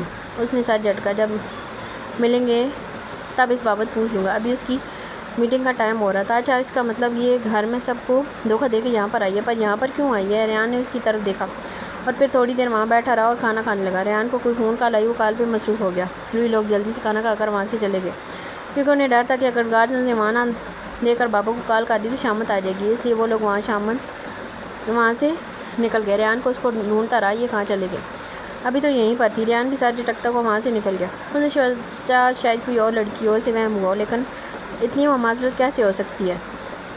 ریان نے سوچا، اس نے سوچ لیا تھا وہ نین یا بلاج سے پوچھے گا کہ ان کی کزن کس کالج میں پڑھتی ہے یا پھر کوئی ایسا ہے ساتھ وہ گھومتی پھرتی رہتی ہے جس کے ساتھ ہے۔ اس نے 2-3 بار اسے آگے بھی ایسے دیکھا تھا۔ کومل بیگم، روش، نور اور ماہ کے ساتھ احمد والا پہنچی۔ وہاں پہنچ کر سب نے ان کا اچھے سے استقبال کیا۔ اسفندیار خانزادہ آج پہلی بار آئے تھے، استقبال تو بنتا تھا۔ اسفندیار خانزادہ کو بلاج لایا تھا، بلاج ویل چیئر دھکیل کر انہیں اندر لایا۔ سب ان سے مل کر بہت خوش ہوئے۔ اسفندیار خانزادہ نے کہا میں ذرا گھر دیکھنا چاہتا ہوں، کافی عرصے بعد آیا ہوں۔ تو اماں بی نے کہا کیوں نہیں بیٹا، تمہارا ہی گھر ہے، بلاج لے جاؤ انکل کو، اماں بی نے بلاج سے کہا۔ بلاج انہیں لے گیا۔ پیچھے کومل بیگم نے لڑکیوں سے کہا آپ جاؤ روم میں۔ روش اور نور کشمالہ اور یسریٰ کے ساتھ اٹھ کر چلی گئی۔ کومل بیگم نے وقار صاحب اور اماں بی کو مخاطب کیا، باقی سب بھی وہیں بیٹھے ہوئے تھے۔ میں آپ سے بات کرنے آئی ہوں، بلاج کو سمجھائیں وہ یہ کیا کر رہا ہے اور وہ کیا کرنا چاہتا ہے۔ اماں بی کو سمجھ نہ آئی تو پوچھا کیا کرنا چاہتا ہے؟ مجھے نہیں پتا اماں، وہ میرے گھر میں رہتا ہے، وہاں سے آتا ہی نہیں، جہاں روش کو دیکھتا ہے وہاں پہنچ جاتا ہے۔ کومل بیگم سمجھ نہ آیا وہ کیسے سمجھائیں، اس میں کیا خرابی ہے، وہ اس کے نکاح میں۔ اماں بی نے کہا لیکن اماں شاید آپ بھول رہی ہیں، انہیں خود ہی بولا تھا وہ روش سے شادی نہیں کرنا چاہتا، اب جب ہم نے اس کی بات کہیں طے کر دیا تو وہ کیوں بیچ میں آ رہا ہے؟ کومل بیگم پھٹ پڑی، بیٹا تم بھی تو سمجھو، اب اس کا نکاح کا پتہ چلا ہے، کون سا غیرت مند چور ہوگا جو اپنی بیوی کو کسی اور کے لیے چھوڑے گا؟ اماں بی نے انہیں سمجھانا چاہا۔ نہیں اماں بی پلیز آپ اسے سمجھائیں، اب یہ ٹھیک نہیں ہو، نہ میں چاہتی ہوں کہ وہ دوبارہ سے میری بچی کی زندگی میں آئے۔ کومل بیگم کی صورت راضی نہیں تھی. انہیں بس بلاج اپنی بیٹی کی زندگی سے باہر چاہیے تھا. بیٹا میں کیا کروں, میں تو سمجھا کر تھک گئی ہوں. تم جانتی ہو وہ کتنی الٹی کھوپڑی کا ہے. وہ وہی کرے گا جو اس نے کرنا ہوتا ہے. ہم کچھ بھی کر لیں ہم اسے نہیں سمجھا سکتے. جس چیز پر اس کا ایک بار دل آٹ جائے وہ اسے حاصل کر کے ہی رہتا ہے. جس بات پر وہ ایک بار ضد کر لے وہ منا کر ہی رہتا ہے. اماں بھی نے کہا اب روز اس کی ضد بنتی جا رہی ہے. تم لوگ کوشش کرو کس طرح اسے سائن کروا رہا ہو. وقار صاحب نے کہا تو کومل بیگم نے ہاں میں سر لایا. لیکن اماں کو بھی اچھا نہ لگا. تم لوگ دھوکے سے میرے بچے سے سائن کرواؤ گے. اماں بھی آپ کے دل میں آج بھی اس کے لیے اتنا ہی نرم گوشہ ہے. میری بیٹی آپ کو نظر نہیں آتی, کومل بیگم نے شکوہ کیا. تو اماں بھی نے کہا بچہ نرم گوشے والی بات نہیں, اصول کی بات ہے. پہلے اگر اس نے انکار کیا تو اب وہی اسے اپنانا چاہتا ہے. اور مجھے پتہ ہے میرا بچہ اس کا بہت خیال رکھے گا, اسے بہت خوش رکھے گا. تم سب لوگ اس کی بیوی کو تو نہ دور کرو, وہ بھی دھوکے سے. جس پر وقار صاحب کو بہت غصہ آیا, لیکن اپنی ماں کو بس اتنا کہا اماں صرف آپ کے لاڈ پیار کی وجہ سے وہ ایسا ہے, ورنہ میں اسے 2 جوتے لگا کر سیدھا کر دیتا. ارے میاں جوتے تو تم اب اسے تب لگاؤ جب وہ تمہارے ہاتھ آئے, وہ کسی کے ہاتھ میں آنے والی چیز نہیں ہے. اماں بھی نے مذاق میں ان کی بات اڑائی. اماں بھی میں سیریس ہوں. کومل بیگم نے اماں بھی کو ایسے مذاق کرتے ہوئے دیکھا تو کہا بچہ میں سیریس نہیں ہوں, الحمدللہ میں بالکل ٹھیک ہوں. اماں بھی نے یہ کہا تو بلال صاحب کا کہکا چھوٹ گیا. کومل بیگم نے انہیں خشمگین نگاہوں سے گھورا. ارے گڑیا غصہ کیوں کرتی ہو, وہ اپنا ہی بچہ ہے, چھوڑ دو یہ ناراضگی اور مان لو اس رشتے کو. نہیں بھائی صاحب, اس کے الفاظ آج بھی میرے دل میں ویسے کے ویسے ہی لگے ہوئے ہیں. ملاج جو اسفندیار خانزادہ کو لائبریری چھوڑ کر کو جہاں آیا تھا اس کی ساری بات سن لی تھی اور اس کا غصے کے مارے برا حال تھا. وہ تیز قدموں سے چلتا ہوا ان تک آیا. اور داڑاب صاحب یہ کیوں سمجھتے ہیں کہ میں اسے چھوڑ دوں گا, میں مر کے بھی اسے نہیں چھوڑوں گا. یہ بات اپنے ذہنوں میں بٹھا لیں. اور آپ لوگوں کو کیا لگتا ہے مجھ سے آپ لوگ سائن کروا لیں گے؟ نہیں, میں کبھی بھی کسی پیپر پر سائن نہیں کروں گا. اور کھلا تو میں بالکل نہیں دوں گا, اسے میں نہیں چھوڑ سکتا. آپ سب سمجھتے کیوں نہیں؟ بلاج نے اپنے دل کے مقام پر ہاتھ رکھا اور کہا وہ یہاں بستی ہے, یہاں اس دل میں. وہ میرے اس دل کے دھڑکنے کی وجہ بن چکی ہے. اب وہ زندگی ہے میری, اور وہ آپ سب لوگ اگر میری زندگی مجھ سے چھیننا چاہتے ہیں, میرے دل کی دھڑکن چھیننا چاہتے ہیں, تو اس کے لیے آپ کو یہاں پر اپنے دل کے مقام پر انگلی رکھے. یہاں پر مجھے گولی مارنی ہوگی, یہاں مجھے شوٹ کرنا ہوگا تاکہ میں مر جاؤں, کیونکہ جیتے جیتے میں اسے چھوڑنے سے رہا. پتہ ہے مار کے آپ سب کی اور اس کی جان چھوٹ جائے گی. اگر یہ بھی نہ ہوا تو آپ لوگوں سے تو اس دل کو نوچ کر الگ کر دیں میرے وجود سے جس میں وہ بستی ہے. اس نے غصے سے ڈیکوریشن پیس اٹھا کر زمین پر پھینکا. کوئی بھی اسے مجھ سے دور نہیں کر سکتا, کوئی بھی نہیں. میں اسے آپ سب سے چھین لوں گا اور آپ لوگ کچھ نہیں کر سکیں گے. یہ میری بات یاد رکھیں. آپ لوگوں کو جو کرنا ہے کر لینا, میں دیکھتا ہوں آپ لوگ مجھے کیسے روکیں گے. کومل بیگم نے بے یقینی سے اس کی طرف دیکھا. وہ اتنے غصے میں تھا کسی کی بھی اس کے سامنے بولنے کی ہمت نہ ہوئی. وہ سب ابھی اسے دیکھ رہے تھے جو غصے سے پاگل ہو گیا تھا, ہر چیز اٹھا کر پھینک رہا تھا. بلال صاحب آگے آئے. بلاج ہوش کرو, کیا پاگل پانا ہے؟ بلاج نے لال آنکھوں سے انہیں دیکھا اور اس کی آنکھوں میں نمی تھی. چاچو یہ سب مجھ سے دور کرنا چاہتے ہیں, میں مر جاؤں گا چاچو اس کے بغیر. یہ کیوں نہیں سمجھتے مجھے؟ کوئی اسے تم سے دور نہیں کرے گا, میرا وعدہ ہے. تم کام ڈون ہو جاؤ, غصہ تھوک دو. بلال صاحب نے اسے سمجھایا. آپ انہیں سمجھا دیں, وہ مجھ سے صرف میری ہے, میری بلاج احمد خان کی. جس پر سب نے سارے لایا. اس کے سامنے نہ بول کر اب انہیں اپنی شامت نہیں لانی تھی. سمینہ بیگم اپنے بیٹے کا یہ جنونی انداز دیکھ کر دنگ رہ گئی. یہی حال وقار صاحب کا تھا. اس تناؤ زدہ ماحول کو ملازمہ کی آواز نے توڑا. صاحب جی باہر کوئی لوگ آتے ہیں. کون آیا ہے؟ سرمن صاحب نے پوچھا. پتہ نہیں, ملازمہ نے کہا. بلاج ایک طرف ہو کر کھڑا ہو گیا اور اپنے کو صرف کام کرنے لگا. اور اس کی جان اسے ایسے دیکھ لیتی تو وہ ڈر جاتی. بلاج کو شک تھا رحمان ملک ہی یا ریان کے ساتھ آئے ہوں, کیونکہ وہ کہہ رہے تھے جب ریان آئے گا تو وہ اسفندیار خانزادہ سے ملوانے لائیں گے. بلاج کو اسفندیار خانزادہ نے بتایا تھا. اسے لگا شاید وہی آئیں گے. انہیں دوسرے کمرے میں بٹھاؤ, سرما صاحب نے کہا, کیونکہ حال کا نقشہ بلاج بگاڑ چکا تھا. ملازمہ کو صفائی کا بول کر سب دوسرے کمرے میں گئے, جو کہ ایک طرف سے مردان خانہ تھا. حال میں جگہ جگہ کانچ کے ٹکڑے پڑے ہوئے تھے. انہیں صاف کرنے کا بول کر وقار صاحب ایک نظر اپنے بگڑے سپور پر ڈال کر باہر نکل گئے. سب اندر آئے تو ایک آدمی, ایک عورت اور ایک ساتھ میں ایک جوان لڑکا بیٹھے ہوئے تھے. بلاج برادری میں ایک طرف کھڑا ہو گیا جہاں سے وہ سب دیکھ اور سن سکتا تھا. وہ اس خراب موڈ کے ساتھ اندر اس لڑکے کو دیکھ کر بلاج کی آنکھوں میں خون اتر آیا. وقار صاحب نے ناسمجھی سے اسے دیکھا. معاف کیجیے گا, میں نے پہچانا نہیں. میرا نام شہرام راٹھور ہے اور یہ میرا بیٹا ہے بہرام راٹھور, اور یہ میری بیگم ہے سفینہ راٹھور, اور ہم یہاں آپ کے گھر کسی مقصد سے آئے ہیں. ہمیں ضروری بات کرنی ہے آپ سے. وقار صاحب نے انہیں دیکھا, انہیں یہ نام سننے لگا. بلال صاحب نے کہا. او آپ راٹھور انڈسٹریز کے مالک؟ جی میں وہی شہرام راٹھور ہوں. مجھے آپ سے ضروری بات کرنی تھی, تو اس لیے ہم یہاں پر آ گئے. اگر آپ کو برا نہ لگے تو. وقار صاحب نے کہا. جی نہیں, ایسی کوئی بات نہیں, آپ آئے, ہمیں اچھا لگا. بلاج انہیں کی طرف دیکھ رہا تھا. اس کا غصے کے مارے برا حال تھا. اس کا بس نہیں چل رہا تھا. وہ اس شخص کے ساتھ کچھ کر دے. یہ شخص جسے وہ ہر جگہ ڈھونڈ رہا تھا, وہ یہاں آج اس کے گھر پہنچ آیا تھا. بلاج ایک سائڈ پہ ہو کر کھڑا ہو گیا. وہ سننا چاہتا تھا اس کی یہاں آنے کا مقصد کیا ہے. کومل بیگم جو یہاں پر بلاج کی شکایت لے کر آئی تھی, بلاج کا غصہ دیکھ کر وہ خاموش ہو گئی تھی۔ اب انہیں لگا یہ بات انہیں نہیں دیکھے گا، شاید وہ کوئی راہ نکالے۔ باقی صاحب نے ہتھیار ڈال دیے تھے اس ڈریکولا کے آگے۔ آج کومل بیگم بھی ڈر گئی تھی اس کا غصہ دیکھ کر۔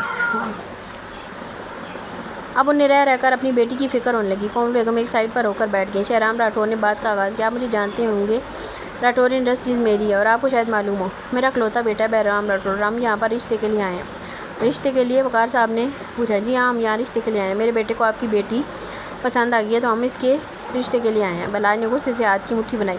اسے بالکل بھی اچھا نہ لگا کہ وہ اس کے گھر رشتہ لے کر آئے ہیں۔ جس پر وقار صاحب نے اماں بی کی طرف دیکھا۔ اماں بی نے تحمل کا مظاہرہ کرتے ہوئے کہا، جی بولیں، ہم سن رہے ہیں۔ تو شہرام راٹھور نے کہا، ہم یہاں پر آپ کی بیٹی کا رشتہ مانگنے آئے ہیں۔ میرے بیٹے نے اسے کہیں دیکھا تھا، اسے پسند آ گئی، کافی دنوں سے پیچھے پڑا ہوا ہے تو ہم آ گئے رشتہ مانگنے۔ یہ بات یہ ہے کہ وہ ہمارا اکلوتا بیٹا ہے اور ہمارا سب کچھ ہمارا ہی سکھایا ہے۔ آپ کی بیٹی ہمارے گھر عیش کرے گی، ہم رانی بنا کر رکھیں گے آپ کی بیٹی کو، سر آنکھوں پر بٹھا کے رکھیں گے، کوئی بھی کمی نہیں آنے دیں گے ہم آپ کی بیٹی کو۔ ہمارا بیٹا ہمیں دل و جان سے پیارا ہے اور اس کی پسند ہمیں بھی پسند ہے، تو اس کے لیے ہم رشتہ لے کر آئے ہیں۔ ہمیں امید ہے آپ انکار نہیں کریں گے۔ جس پر وقار صاحب نے بڑے تحمل سے کہا،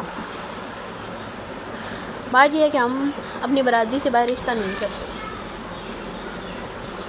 شہرام راٹھور نے کہا، آج کل کے دور میں برادری کون دیکھتا ہے بھائی صاحب، آپ بس ہاں کریں، ہم اپنی بچی کو لے کے جانا چاہتے ہیں۔ ویسے بھی ہمیں شروع سے ہی بچی کی بہت چاہ تھی اور دیکھیں ہمارے بیٹے نے ہماری وہ چاہ پوری کر دی اور ہمیں بہو ایسی ملی ہے جو بہت ہی پیاری ہے اور ہمیں تو بہت پسند آئی۔ ماشاءاللہ آپ کی بچی بہت معصوم ہے۔ وقار صاحب نے انہیں اچنبھے سے دیکھا کہ انہوں نے ان کی بیٹی کو کہاں دیکھ لیا۔ وقار صاحب نے کہا، جی میں سمجھا نہیں۔ شہرام راٹھور بولے، جی وہ ہمارے بیٹے نے آپ کی بیٹی کو کسی مال میں دیکھا تھا تو بس پھر اس کے بعد اس نے انفارمیشن نکلوائی، ہمیں آپ کے گھر کا پتہ چلا، ہم آئے، آپ کو کون نہیں جانتا، ماشاءاللہ سے اتنا بڑا بزنس ہے، آپ کو ڈھونڈنا اتنا مشکل نہیں تھا۔ ہم پچھلے ماہ ہی آنا چاہتے تھے لیکن آپ کو ڈھونڈنا لیکن ضروری کام کی وجہ سے ہمیں جانا پڑا تو اس لیے ہم نہ آ سکے۔ انہوں نے تفصیل سے اپنی بات مکمل کی، اس لیے ہم آج آئے ہیں۔ وقار صاحب نے انہیں کچھ بولنا چاہا کہ اماں بھی نے منع کیا اور بلاج کو رہ کر غصہ آ رہا تھا، اس کا بس نہ چلا کہ اس شخص کو اٹھا کے کہیں باہر پھینک گئے۔ یہ لوگ اور لڑکیوں کو چھیڑنے والا ان کے گھر، اور ابھی تو بلاج کا کچھ نہیں بہت سارا حساب نکلتا تھا اس نے ایک نمبر ڈائل کیا اور اپنے آدمی سے کہا، تم سب کو میں آ کر سیدھا کرتا ہوں، وہ بندہ میرے گھر تک پہنچ گیا اور تم لوگوں کو پتہ بھی نہیں چلا۔ اگر وہ مجھے شام تک میرے بیسمنٹ میں نہ ملا تو تم سب کی خیر نہیں، تم سب پھر میرے عتاب کا نشانہ بنو گے۔ انہوں نے دھمکی دی اور فون کاٹ دیا۔ وہ غصے سے شخص کو گھور رہا تھا جو بالکل اس کے سامنے بیٹھا ہوا آگے پیچھے دیکھ رہا تھا۔ اس کی نظریں کسی کو تلاش کر رہی تھی جس کا ابھی تک بلاج کو پتہ نہیں تھا۔ اس نے سمجھا شاید یسریٰ کے لیے آئے ہیں، لیکن جب انہوں نے نام لیا تو بلاج احمد خان کی بس ہوئی اور وہ غصے کے عالم اندر جانے ہی لگا کہ پیچھے سے ساگر نے اسے پکڑ لیا، کیونکہ شہرام راٹھور نے جو نام لیا تھا وہ ماروش خانزادی کا تھا۔ ہم آپ کی بیٹی ماروش کا رشتہ مانگنے کے لیے آئے ہیں۔ جس پر اماں بی نے کومل بیگم کو دیکھا۔ کومل بیگم نے حیرانگی سے ان کی طرف دیکھا، لیکن ماروش وہ تو گھر سے نہیں نکلتی۔ اماں بی پر ان کی بڑبڑاہٹ شہرام راٹھور نے سن لی۔ جی ہاں، وہ کسی مال میں گئی تھی، وہاں پر میرے بیٹے نے اسے دیکھا تو بس اس نے ضد کر لی کہ شادی کروں گا تو اسی سے۔ بیٹے کے لیے یہاں آئے ہیں تو پلیز آپ ہمیں اس کا رشتہ دے دیں تاکہ ہم اسے دھوم دھام سے بیاہ کر اپنے گھر لے جائیں، اپنے گھر کی رونق بنائیں۔ شہرام صاحب تو ہتھیلی پر سر سو جمانے لگے تھے۔ بیٹے کے لیے یہاں آئے ہیں تو پلیز آپ ہمیں اس کا رشتہ دے دیں تاکہ ہم اسے دھوم دھام سے بیاہ کر اپنے گھر لے جائیں، اپنے گھر کی رونق بنائیں۔ شہرام صاحب تو ہتھیلی پر سر سو جمانے لگے، جس پر وقار سے احمد صاحب کو بہت غصہ آیا۔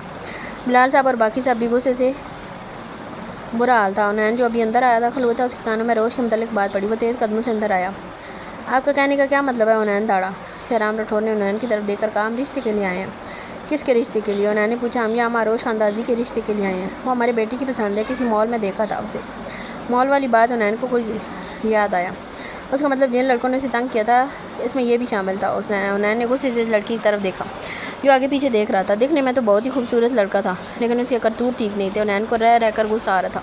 اس نے تحمل سے انکار کیا، سوری لیکن ہم آپ کو اس کا رشتہ نہیں دے سکتے، اس کا ہم آلریڈی کہیں رشتہ کر چکے ہیں اور بہت جلد اس کی شادی ہونے والی ہے۔ یہ سن کر بہرام اٹھ کھڑا ہوا، ایسے نہیں ہو سکتا، اس کی شادی صرف مجھ سے ہوگی، بہرام راٹھور سے، وہ میری بنے گی، اس کے علاوہ کسی کی نہیں بنے گی۔ بہرام نے غصے کے عالم میں کہا تو انہوں نے اسے باز رکھا، زبان سنبھال کر بات کرو ہماری گڑیا کے بارے میں، ہمارے گھر میں کھڑے ہو کر بات کرنے کی تمہاری اوقات نہیں ہے۔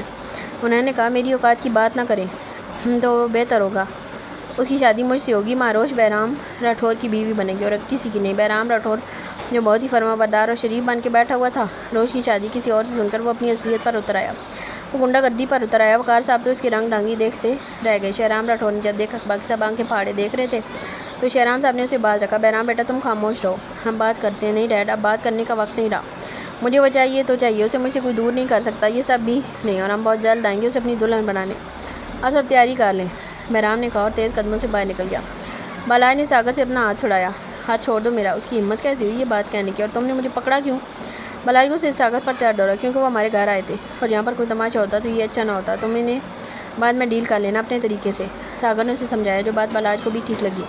اگر وہ یہاں گھر میں کوئی ہنگامہ کرتا تو بعد میں وہ فیملی کو ٹارگٹ کرتے۔ اچھا ہی تھا کہ ساگر نے اسے غصے میں کوئی قدم نہیں اٹھانے دیا، لیکن اب اس نے سوچ لیا تھا کہ اس نے کیا قدم اٹھانا ہے۔ بالاج تیز قدموں سے اندر آیا اور دوڑا۔ آپ سب نے دیکھ لیا آپ سب نے، اب کون اس کی حفاظت کرے گا؟ صرف میں، بالاج احمد خان اس کی حفاظت کرے گا، یہ دنیا سے جینے نہیں دے گی۔ اسی طرح کے 2 ٹکے لوگ آتے رہیں گے اور میری بیوی کے ایسے رشتے لاتے رہیں گے۔ آپ سب نے سمجھ کے رکھا ہے میری بیوی کو؟ جس پر وقار صاحب نے کہا، زبان سنبھال کے بات کرو بالاج، ہم نے انہیں انویٹیشن نہیں دیا تھا کہ آؤ اور ہماری بیٹی کا رشتہ مانگو، یہ لوگ خود آئے تھے، آپ لوگوں نے انہیں گھر کے اندر کیوں آنے دیا؟ انہیں باہر سے ہی دفع کرتے ہیں، ایسے لوگوں کی اس گھر میں کوئی جگہ نہیں۔ آپ کو پتہ ہے یہ کون ہے؟ آپ نہیں جانتے یہ کون ہے؟ میں جانتا ہوں یہ لوگ کون ہیں، یہ لوگ ذرا بھی اچھے نہیں ہیں۔ جس پر وقار صاحب نے کہا، ہمیں پتہ ہے یہ لوگ اچھے نہیں ہیں، لیکن بیٹا گھر آئے مہمان کی عزت کرنی پڑتی ہے۔ کیسی عزت کرنی پڑتی ہے؟ وہ آپ کی بہو کا رشتہ مانگنے آئے تھے اور آپ ایسے بیٹھے تھے جیسے کوئی بات ہی نہ ہو۔ بالاج بولا، جس پر حنین نے آئی برو اچکائی کہ واہ بھائی، آپ کی بہو کیا بات ہے؟ بالاج کو غصے سے برا حال تھا، ہر کوئی منہ اٹھا کے آ رہا تھا اس کی بیوی سے شادی کرنے کے لیے، اور ایک وہ تھا جس سے اس کی بیوی سے نکاح ہو بھی چکا تھا، لیکن وہ بیچارہ پھر بھی کنواروں کی طرح پھر رہا تھا۔ اسے ساگر پر غصہ آنے لگا کہ اگر وہ اسے نہ روکتا ابھی اس لڑکے کی لاش یہاں پڑی ہوتی۔ اب تو اس نے روز کا گھر سے نکلنا بالکل ہی بند کر دینا تھا۔ وہ وہاں سے نکل گیا، اسے بہت غصہ آ رہا تھا۔ بالاج تیز قدموں سے اوپر گیا جہاں روش میڈم جھولے پر بیٹھی ہوئی تھی، جو حنین کے کمرے کی بالکنی میں تھا، وہ جھولے پر بیٹھی فروٹس کھا رہی تھی۔ بالاج تیز قدموں سے اس تک پہنچا اور اسے اٹھا کر کھڑا کیا، اس کے منہ میں انگور کے دانے تھے اور بالاج نے اس کے لبوں پر اپنے لب رکھے۔ وہ اپنا غصہ کسی طرح کام کرنا چاہتا تھا، اسے تو ڈانٹنے سے رہا، اس لیے اس نے روش کے لبوں پر اپنے لب رکھ دیے اور اس کے لبوں کا جام پینے لگا۔ اس کے منہ سے انگور کے دانے اپنے منہ میں منتقل کیے اور نگل گیا۔ ایسے اچانک افطار نے روش کے آسان خطا کر دیا۔ بالاج نے اس کی گردن مار ڈالا اور اس پر جھکا، کافی دیر اپنے غصے کو اس میں منتقل کرنے کے بعد وہ پیچھے ہوا۔ بالاج گہرے سانس لینے لگا، روش کی آنکھیں نم ہو چکی تھی، وہ بھی گہری سانس لے رہی تھی۔ بالاج نے پکڑ کر اسے اپنے سینے سے لگایا۔ کیوں ساری دنیا تمہیں مجھ سے دور کرنا چاہتی ہے؟ کیوں میری چھوٹی سی جان کے پیچھے سب پڑے ہوئے ہیں؟ کیوں یہ چاہتے ہیں میں سب کچھ تہس نہس کر دوں؟ بالاج کسی کو بھی آپ کو مجھ سے دور نہیں کرنے دے گا، میری جان تیار رہیں، بہت جلد میں آپ کو اپنے ساتھ لے کے جاؤں گا، ان سب سے دور لے جاؤں گا، اور وہاں ہم ساتھ رہیں گے، کوئی بھی نہیں ہوگا۔ روش کے بلے ایک بات بھی نہیں پڑی کہ وہ کیا بولے جا رہا تھا۔ وہ بار بار پیچھے اپنے فروٹ کی پلیٹ کو دیکھ رہی تھی جس میں اس کے فروٹس پڑے ہوئے تھے۔ وہ ندیدوں کی طرح اپنے فروٹس کی پلیٹ کو دیکھ رہی تھی اور بالاج بیچارہ اپنا حال دل اسے سنا رہا تھا۔ بالاج نے دیکھا وہ اس کی طرف کوئی توجہ نہیں دے رہی تھی، اس نے اس کی نظریں کی تعاقب میں دیکھا تو وہ امی پلیٹ کو دیکھ رہی تھی۔ بالاج نے اپنے سر پر ہاتھ پھیرا اور اپنے غصے کو قابو کیا۔ اس کی بیوی کو کچھ نہیں ہو سکتا، اسے بس کھانے کی پڑی ہے، میری جان تم بیٹھ کے آرام سے کھاؤ، ساری ٹینشن میرے سر پر رکھو۔ بالاج نے طنزیہ انداز میں اسے کہا تو وہ خوش ہو گئی۔ میں کھاؤں، آپ ساری ٹینشن لے لینا۔ وہ اتنے بولے پن سے بولی، بالاج کا دل کیا اسے کچھ کر دے۔ ٹھیک ہے میں فروٹ کھاتی ہوں، اس نے یہ کہا اور آرام سے بیٹھ کے دوبارہ فروٹ کھانے لگی۔ پھر اسے یاد آیا، آپ نے میرا انگور کھا لیا، وہ منہ بسور کر بولی۔ جب اس نے یہ کہا تو بالاج کا کہکا چھوٹا، اس کی جان ایسی معصوم حرکتیں کرتی تھی۔ اچھا میری جان کا انگور میں نے کھا لیا؟ تو اس نے زور شور سے سر لایا اور بولی، آپ نے میرا انگور کھا دیا گندے، میں نے بولا تھا کہ گندی کس نہیں کرتے۔ اچھا میری جان، اب میں آپ کو اچھی والی کس کرتا ہوں۔ پھر بالاج نے اس کے ماتھے پر سے حجاب پیچھے کیا اور اس کے زخم پر اپنے لب رکھے اور پیچھے ہوا۔ اچھا اب میں چلتا ہوں میری جان، میرا سارا غصہ تو آپ نے ختم کر دیا۔ بالاج وہاں سے چلا گیا اور اپنے بندے کو کال کی۔ ہاں کیا ہوا؟ اسے پکڑا کہ نہیں؟ سر اس کی سیکیورٹی بہت ٹائٹ ہے اور اس کا باپ اس تک کسی کو نہیں پہنچنے دے گا۔ تم سب وہاں جاک مارنے کے لیے کھڑے ہو، اسے پکڑو اور میرے بیسمنٹ لے کر آؤ کسی بھی طرح، وہ مجھے چاہیے تو چاہیے، ورنہ بالاج احمد خان تم لوگوں کی ہڈیاں توڑ دے گا۔ اس نے غصے سے فون کیا۔ بالاج نیچے آیا اور سب کو مخاطب کیا، اب سب لوگ اب رخصتی کی تیاری کریں۔ کیا مطلب رخصتی کی تیاری؟ زبان سنبھال کر بات کرو، تم ایک بار جب انکار کر چکے ہو تو پھر اب کیا فائدہ ایسی باتوں کا؟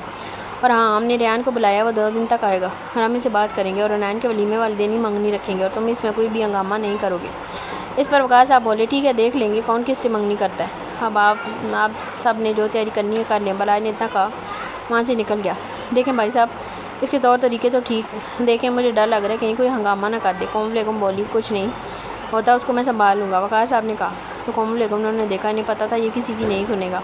اب انہیں پریشانی ہونے لگی کہیں وہ ساری دنیا کے سامنے ان کی ناک ہی نہ کٹوا دے۔ بالاج پہلے ہی اسفندیار خانزادہ کو لے کر گھر آ چکا تھا، اسے ڈر تھا اس کا باپ اسے روک ہی نہ لے، اس لیے وہ پہلے ہی انہیں لے کر گھر آ چکا تھا۔ اور نین اس کی چالاکی پر آشش کر اٹھا، اسے امید نہیں تھی کہ وہ اتنا آگے نکل سکتا ہے۔ وہ جیسے ہی گھر پہنچا، بالاج اور اسفندیار خانزادہ پہلے ہی بیٹھے ہوئے تھے۔ اور چیس کھیل رہے تھے۔ انہیں ایسے کھیلتے دیکھ کر کومل بیگم نے حنین کی طرف دیکھا۔ حنین نے کومل بیگم کی طرف دیکھا۔ میں نے تمہیں کہا تھا نا انکل کے ساتھ رہا کرو، بلاج ان کے ساتھ زیادہ اٹیچ ہو رہا ہے، اس بلاج سے انکل کو دور رکھو۔ تو حنین نے سامنے سارے لایا، اس کے ہاتھ میں کوئی فائل تھی، وہ لے کر اسفندیار خانزادہ کی طرف گیا۔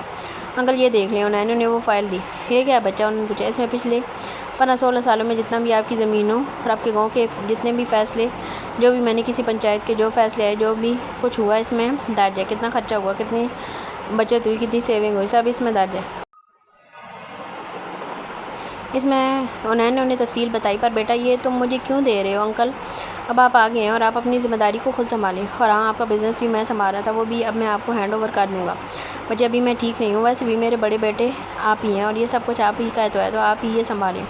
اسفندیار خانزادہ نے کہا، اچھا نہیں لگتا اب آپ کے ہوتے ہوئے میں سب سنبھالوں، میرا خود کا بزنس بہت بڑا ہے، میں بہت مشکل سے یہ سب ہینڈل کرتا ہوں۔ جس پہ بلاج نے اپنی خدمت پیش کی۔ انہوں نے کہا سوچا۔ بلاج منہ کھول نہیں لگا تھا کہ حنین اس کی بات کی تہہ تک پہنچ گیا اور بولا، انکل اگر آپ کہتے ہیں تو ٹھیک ہے، میں تب تک سنبھالتا ہوں جب تک آپ ٹھیک نہیں ہو جاتے، جب آپ پراپر ٹھیک ہوں گے تو آپ ہی سنبھال لیجیے گا، میں کہاں سنبھالوں گا، اب تو بس جو زندگی تمہاری پھپھو کے ساتھ گزارنی ہے یہ ماہر کا کام ہے، آپ اور ماہر دونوں مل کر سنبھالو۔ حنین نے ساتھ لایا، کیوں نہیں، اور میں ماہر ہی مل کر سنبھال لیں گے سب کچھ۔ حنین نے جتاتی نظروں سے بلاج کو دیکھا۔ بلاج نے اپنے دانت پیسے۔ اس کا بھائی کبھی بھی اس کی راہ صاف نہیں ہونے دے گا، وہ ہمیشہ اپنے روڑے اٹکاتا رہے گا۔ اتنے میں رحمان صاحب بھی آ پہنچے۔ رحمان صاحب کو اندر آتے دیکھ کر بلاج نے سلام کیا اور وہ بھی چیس کھیلنے بیٹھ گئے۔ ہاں رحمان صاحب، کچھ پتہ چلا؟ اسفندیار خانزادہ نے پوچھا۔ نہیں یار، کہاں پتہ چلا، اس کا نام پتہ نہیں چل رہا، باقی انفارمیشن تو ہم نے آلموسٹ نکال لی ہے۔ انہوں نے کہا، نام کا کیوں پتہ نہیں چل رہا؟ اسفندیار خانزادہ نے کہا، پتہ نہیں یار، باقی سب انفارمیشن تو آسانی سے مل گئی لیکن اس کے نام کا کچھ پتہ نہیں چل رہا، تو اب سوچ رہا ہوں کسی کی مدد لی جائے۔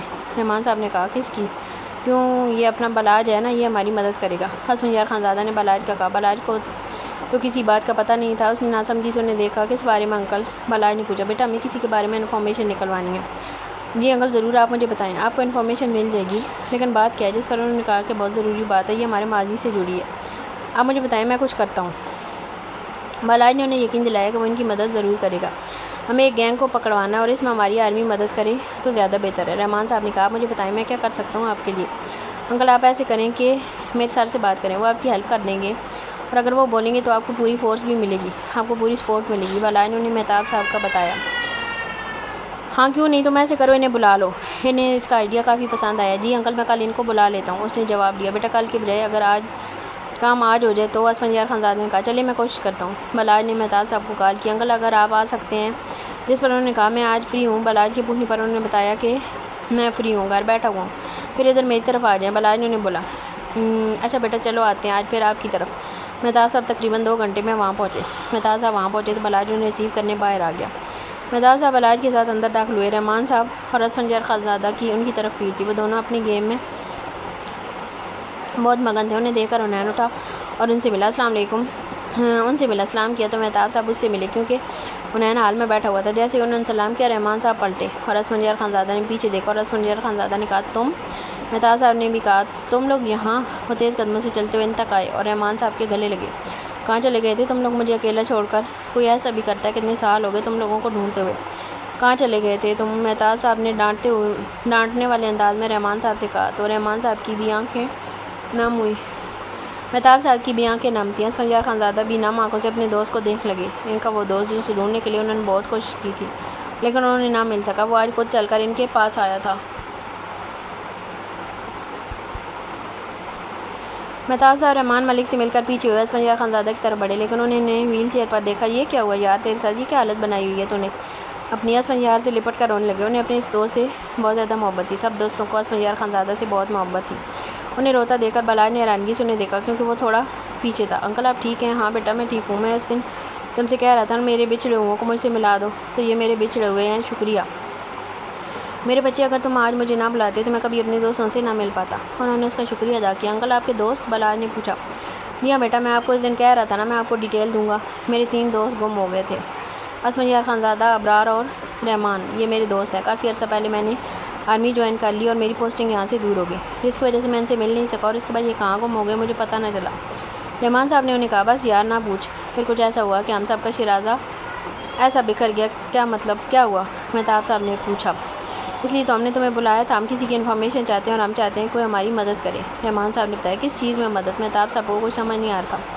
بس کچھ ہے جو تمہیں بتانا چاہتے ہیں اور اپنے بچوں کی اپنی فیملی کو محفوظ کرنا چاہتے ہیں، اس لیے ہم نے بلاج سے کہا ہے کہ ہمیں مدد چاہیے۔ تو اس نے کہا آپ میرے سر سے بات کر لیں، اگر وہ آپ کی کوئی مدد کر سکے تو اس لیے ہم نے اسے کہا کہ وہ تمہیں بلا لے، تم آ گئے۔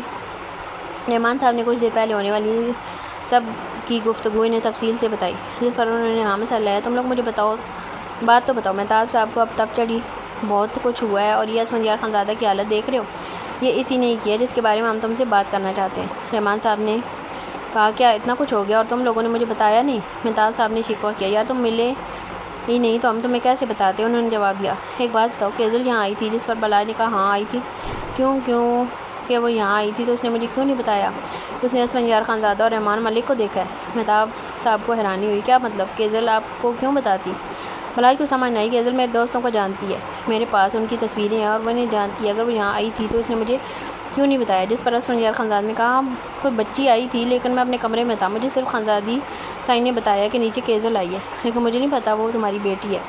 ہاں اگر تمہیں دیکھ لیتی تو وہ تمہیں پہچان جاتی اور مجھے ضرور بتاتی کہ اس نے تمہیں دیکھا۔ دیکھو جب قسمت میں لکھا ہوتا ہے ملاقات تب بھی ہوتی ہے، اگر ہم اس سے پہلے بھی ملنا چاہتے تو بھی نہ مل سکتے، ہماری قسمت میں ملاقات آج لکھی تھی۔ جس پر مہتاب صاحب نے سارے لایا، دوبارہ سے رحمان صاحب کے گلے ملے اور دوبارہ سے وہ اسفندیار خانزادہ کے گلے ملے۔ اسفندیار خانزادہ نے بلاج کو اشارہ کیا، بلاج نے انہیں اٹھایا اور اسفندیار خانزادہ نے اپنی بائیں اس نے دوست کے لیے واہ کی۔ تو چل سکتا ہے؟ مہتاب صاحب نے بے یقینی سے کہا تو اسفندیار خانزادہ مسکرائے، کیا تو نے مجھے اپاہج سمجھا ہے؟ گدھے مجھے صرف کمزوری ہے، اس وجہ سے میں زیادہ دیر کھڑا نہیں رہ سکتا، ورنہ میں چل سکتا ہوں، انہوں نے کہا۔ تو مہتاب صاحب مسکرائے، ان کا دوست آج بھی ویسا ہی تھا۔ وہ پھر ان کے گلے ملے، کافی دیر تک ان کے گلے لگے رہے۔ بلاج نے اسفندیار خانزادہ کو سہارا دیے رکھا، پھر وہ تینوں دوست مل بیٹھے اور بات کرنے لگے۔ اچھا مجھے بتاؤ کیا ہوا تھا؟ جس پر رحمان ملک نے بتانا شروع کیا اور جہاں پر رحمان ملک ختم ہوتے وہاں سے آگے حنین نے بتانا شروع کیا۔ بلاج بہت غور سے ساری باتیں سن رہا تھا، بلاج کا روز کا ماضی جاننے کا تجسس آج پورا ہو رہا تھا۔ حاج صاحب اس کے سامنے بیٹھ کر بات کر رہے تھے، حنین نے جب بولنا شروع کیا تو اس کی آنکھوں سے آنسو بہنے لگے۔ یہی رحمان ملک کا تھا اور بلاج احمد خان کی آنکھیں آنسوؤں سے بھری ہوئی تھیں اور غصے کی شدت سے سرخ تھیں۔ اس کا بس نہ چلا، وہ اس شخص کے ٹکڑے ٹکڑے کر دے جس نے اس کی جان کو اتنی تکلیف پہنچائی، اور حنین کی بھی ہچکی بن گئی، وہ رونا شروع ہو گیا اور یہی حال باقی سب کا بھی تھا۔ کومل بیگم جو انہیں ملازمہ کے ساتھ چائے دینے آئی تھی وہ بھی رونے لگی، حنین کو ایسے روتا دیکھ کر آگے آئی اور حنین کو اپنے گلے سے لگایا، نہیں میرے بچے روتے نہیں ہیں پھپھو۔ وہ بلک بلک کر رونے لگا تو کومل بیگم نے آگے بات کا آغاز کیا اور انہیں اپنی ساری داستان سنائی کہ کیا ہوا، کیسے ہوا، ماضی دن ایسے ہی پر لگا کر گزرنے لگے۔ کومل بیگم نے اپنے بچوں کے لیے خود کو سنبھال لیا، دن ہفتوں میں اور ہفتے سالوں میں گزر گیا۔ اسفندیار خانزادہ کو گزرے 4 سال ہو گئے، ان کا بیٹا بھی 4 سال کا ہو گیا، جبکہ روز 6.5 سال کی ہو گئی تھی۔ وہ روز 6.5 سال کی ہو گئی تھی، وہ معصوم سی بچی بہت پیاری تھی کہ اس میں پری کا گماں ہوتا۔ اس عمر میں بھی بے تحاشا حسن کی مالک، پر وہ بہت موٹی تھی، ہر وقت کھانے کی شوقین۔ گاؤں کے سردار انور سنبھال رہے تھے، جب تک اسفندیار خانزادہ کا بیٹا جس کا نام ماہر خانزادہ تھا، جو ان ہو بہو اپنے باپ کی کاپی تھا، بالکل اپنے باپ کے نقوش رکھتا تھا، جسے دیکھ دیکھ کر کومل بیگم جیتی تھی۔ اور پھر ایک دن ایسا بھی آیا جب ایک بار پھر سے سب کچھ تہس نہس ہو گیا۔ انور صاحب کے بھائی ارمان کومل بیگم کو حاصل کرنا چاہتے تھے، اب اس کی مرضی تھی کہ کس طرح وہ کومل بیگم کو حاصل کر کے اسفندیار خانزادہ کی سرداری بھی حاصل کرے، مگر اس میں ایک رکاوٹ تھی۔ آئی جی پنجاب جو ہر دوسرے تیسرے دن وہاں چکر لگاتا، اس نے 4 سال تو چھپ کر گزارے، لیکن اسے معلوم تھا پولیس ابھی بھی اسے ڈھونڈ رہی ہے۔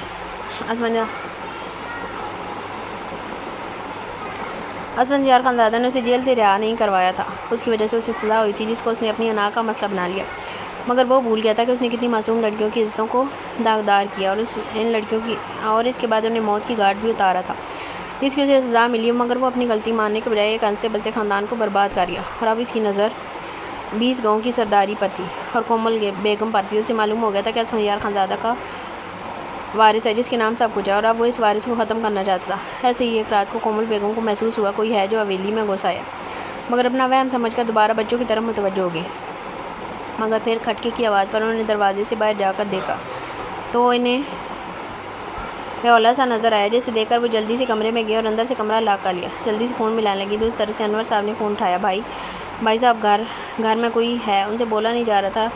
انور صاحب جو کہ آج ڈیرے پر ہی رکے ہوئے تھے کیونکہ گاؤں کا مسئلہ تھا جس کی وجہ سے انہیں گاؤں جانا پڑا، پر رات کا سفر کرنے سے گریز کیا اور ڈیرے پر ہی رہ گئے۔ حویلی میں کومل بیگم تھی اور وہ اکیلے میں یہاں نہیں رہ سکتے تھے، ابھی انہوں نے سونے کی تیاری کی تھی کہ فون آ گیا۔ پھر وہ جلدی سے اٹھے اور حویلی کے لیے نکلے۔ حویلی کے گارڈز بے ہوش پڑے تھے، جنہیں دیکھ کر وہ سمجھ گئے کہ کومل بیگم کا وہم ٹھیک تھا۔ انور صاحب تیز قدموں سے حویلی میں داخل ہوئے، لائٹ جو بند کر دی گئی تھی اب ان کی ہر طرف روشنی ہو گئی۔ ہر ایک کمرے کو کھول کر دیکھ رہا تھا، کیونکہ حویلی بہت بڑی تھی۔ ابھی وہ کومل بیگم کمرے سے 2 کمرے دور تک اسے اپنے پیچھے کسی کی موجودگی کا احساس ہوا۔ ارمان نے پیچھے دیکھا تو اپنا بھائی انور صاحب وہاں کھڑے نظر آئے۔ بھائی انور صاحب نے ارمان کو دیکھ کر قدم اس کی طرف بڑھائے اور کچھ بھی سوچنے سمجھنے کا موقع دیے بغیر ایک تھپڑ اس کے منہ پر دے مارا۔ تم کمینے انسان، تمہاری ہمت کیسی ہوئی اس حویلی میں قدم رکھنے کی؟ تم اپنی گھٹیا حرکتوں سے باز کیوں نہیں آتے؟ کچھ تو شرم کرو۔ انور صاحب پھٹ پڑے۔ میری بات سنیں، میں آپ کو سمجھاتا ہوں، اس میں ہمارا فائدہ ہے۔ اس نے اپنے بھائی کو قائل کرنا چاہا۔ چپ کر بدذات، آج میں تمہیں پولیس کے حوالے کروں گا، تمہیں تمہارے گناہوں کی سزا دلواؤں گا۔ انور صاحب دہاڑے۔ پولیس کا سن کر ارمان کو اپنے بھائی پر بہت غصہ آیا۔ اس نے بھائی کو فون نکالنے نہ دیا اور اسے گلے سے پکڑ لیا۔ تو مجھے پولیس کے حوالے کرے گا؟ تو ان کا محافظ بنے گا؟ دیکھ، اب میں تیرے سامنے یہ سردارنی کے حسن کا فائدہ اٹھاؤں گا، تیرے سامنے اسے پامال کروں گا اور اس کی بچیوں کو بھی استعمال کر کے مار دوں گا۔ پھر اس کے وارث کو مار کر سب کچھ میرا ہو جائے گا اور اس سردارنی کو میں اپنی رکھیل بنا کر رکھوں گا اور تو دیکھتا رہ جائے گا۔ میرے پاس ساری پاور آ جائے گی، میں سردار بن جاؤں گا۔ وہ کہہ کے لگانے لگا۔ اس کی بکواس پر انور دنگ رہ گیا۔ آخر ان کا بھائی کیسے اس راہ کا مسافر بن گیا؟ کہاں کمی رہ گئی ان کی پرورش میں؟ ہر چیز اس کے مانگنے سے پہلے وہ اسے لا دیتے۔ آج وہ بھائی اس کے ان کا گلا پکڑ کر کھڑا تھا اپنے ہی گھر آنے کو۔ اب اس نے تباہ کر دیا اور وہ کیا کرنا چاہتا ہے؟ کومل بیگم کمرے سے ان کی ساری باتیں سن چکی تھی۔ وہ تھر تھر کانپ رہی تھی۔ انہیں کانپتے ہاتھوں سے اپنے بھائی وقار صاحب کو کال ملائی۔ بھائی وہ آ گیا، وہ میرے بچوں کو مار دے گا، پلیز بھائی آ جائیں۔ وہ روتے ہوئے انہیں پرالنے لگی۔ بڑھیا میری جان، کون کس کی بات کر رہی ہو؟ مجھے بتاؤ بچے۔ وقار صاحب تڑپ ہی گئے اپنی لاڈلی بہن کی آواز سن کر جو رو رو کر فریاد کر رہی تھی۔ بھائی وہ ارمان بھائی، وہ ادھر اندر ارمان۔ گڑیا میری بات سنو، میں آ رہا ہوں، آپ نے ڈرنا نہیں۔ اس کے بعد وقار صاحب نے بھائیوں کو ساتھ لیا اور وہاں سے نکل گیا۔ ارمان نے انور کو ایک کمرے میں کرسی پر بٹھا کر چادر سے باندھ دیا اور خود وہ باقی کمرے چیک کرنے لگا۔ ایک کے بعد ایک کمرہ چیک کر کے دروازہ کھولتا، اندر جاتا، دیکھتا کوئی بھی نہ ملتا تو دوسرے کمرے میں جاتا۔ ایک دروازے پر پہنچ کر اس نے دیکھا دروازہ اندر سے بند ہے۔ اس وجہ سے اس کو مکروہ چہرے پر مسکراہٹ آئی۔ میری جان کومل ادھر ہے، کومل دروازہ کھولو، دیکھو میں آیا ہوں۔ ارمان نے کہا تو تم باہر آؤ۔ تمہیں یاد ہے ارمان وہی جس کو تم کالج میں منہ بھی نہیں لگاتی تھی؟ میں تم سے پیار کرتا تھا، تمہیں پروپوز کیا تھا، پر تم نے مجھے اپنے بھائی سے مروایا تھا اور پھر اس اسفندیار خانزادہ سے شادی کر لی۔ مجھ میں کیا کمی تھی؟ آج میں تجھے حاصل کر لوں گا۔ تیری وجہ سے میں نے کیا غلط کام نہ کیا، تیرے شوہر کو بھی میں نے مارا۔ تجھے پتہ ہے میں اب تجھے اپنی رکھیل بنا کر رکھوں گا، پہلے تو میری محبت تھی، اب اگر تم مجھ سے شادی کر لیتی تو آج میری رانی ہوتی، پر تم اس اسفندیار خانزادہ کی بیوی بن گئی، اب تو میری بیوی بننے کے قابل نہیں رہی، رکھیل بنے گی۔ وہ کہہ کر لگا کر ہنسا۔ اب دروازہ کھول، دیکھ تیرا عاشق آیا ہے۔ کومل بیگم اندر تھر تھر کانپ رہی تھیں۔ انہوں نے بیڈ پر اپنے بچوں کو دیکھا جو سونے کے لیے لٹائے تھے۔ روش وہاں نہیں تھی، ان کے ہاتھ پاؤں پھول گئے۔ وہ بھاگ کر بیڈ کے پاس گئی، دیکھا ماہر وہیں تھے پر روش وہاں نہیں تھی۔ ماں بچے روش کدھر ہے؟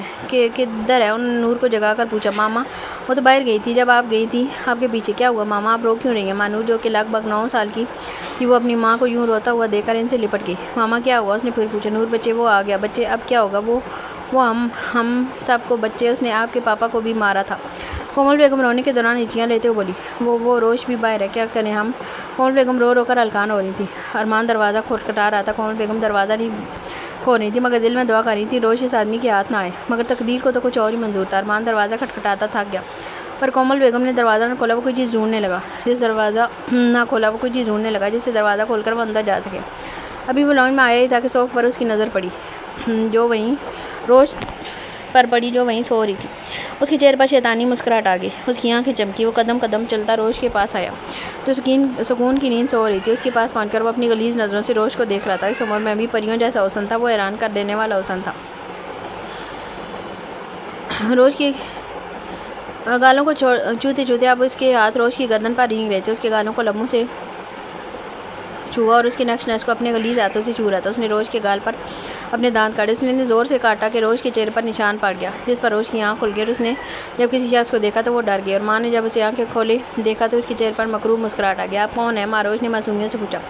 میں تمہارا ہونے والا پاپا، یہ کہہ کر ارمان نے کہہ لگایا، پھر اس کے دوسرے گال پر اپنے دانت گاڑے۔ ابھی اسے سکون نہیں آ رہا تھا۔ اس نے روش کی گردن کو اپنی درندگی کا نشانہ بنایا۔ درد سے روش کی چیخیں بلند ہوئی، پھر کچھ سوچ کر وہ بولا، آؤ تمہیں میں تمہاری ماں کے پاس لے کر چلوں۔ یہ کہتے اس نے روش کے بازو سے پکڑ کر گھسیٹنا شروع کیا اور گھسیٹتا ہوا اوپر لے گیا اور اسے اس کمرے کے باہر لے گیا جہاں کومل بیگم تھی۔ کومل دروازہ کھول، تیری بیٹی میرے پاس ہے۔ اب ہونے والے پاپا کے پاس؟ اس کا مکروہ کہہ کر گونیا۔ پھر کومل بیگم کے ہاتھ تو پاؤں ٹھنڈے پڑ گئے، وہ کانپنا شروع ہو گیا، انہیں سمجھ نہ آئی وہ کیا کریں، ان سے قدم بھی نہ اٹھائے گا جب ارمان نے روش کے گلے سے پکڑ کر اس کا گلا دبانا شروع کر دیا، جس کی وجہ سے سانس لینے میں مسئلہ ہونے لگا اور آنکھوں سے آنسو جاری ہو گئے۔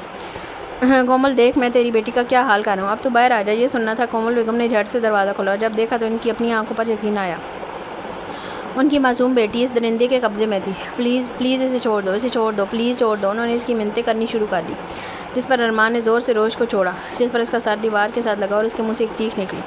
درد کی شدت سے اس کی آنکھوں میں آنسو آ گئے۔ کومل بیگم تڑپ کر اس کی طرف بڑھی، جب ارمان نے دوبارہ سے روش کو پکڑا اور اس کے بالوں سے پکڑ کر اوپر اٹھایا، جس کی وجہ سے اسے درد ہوا، درد سے اس کی سسکی نکلی، روش رونا شروع ہو گئی۔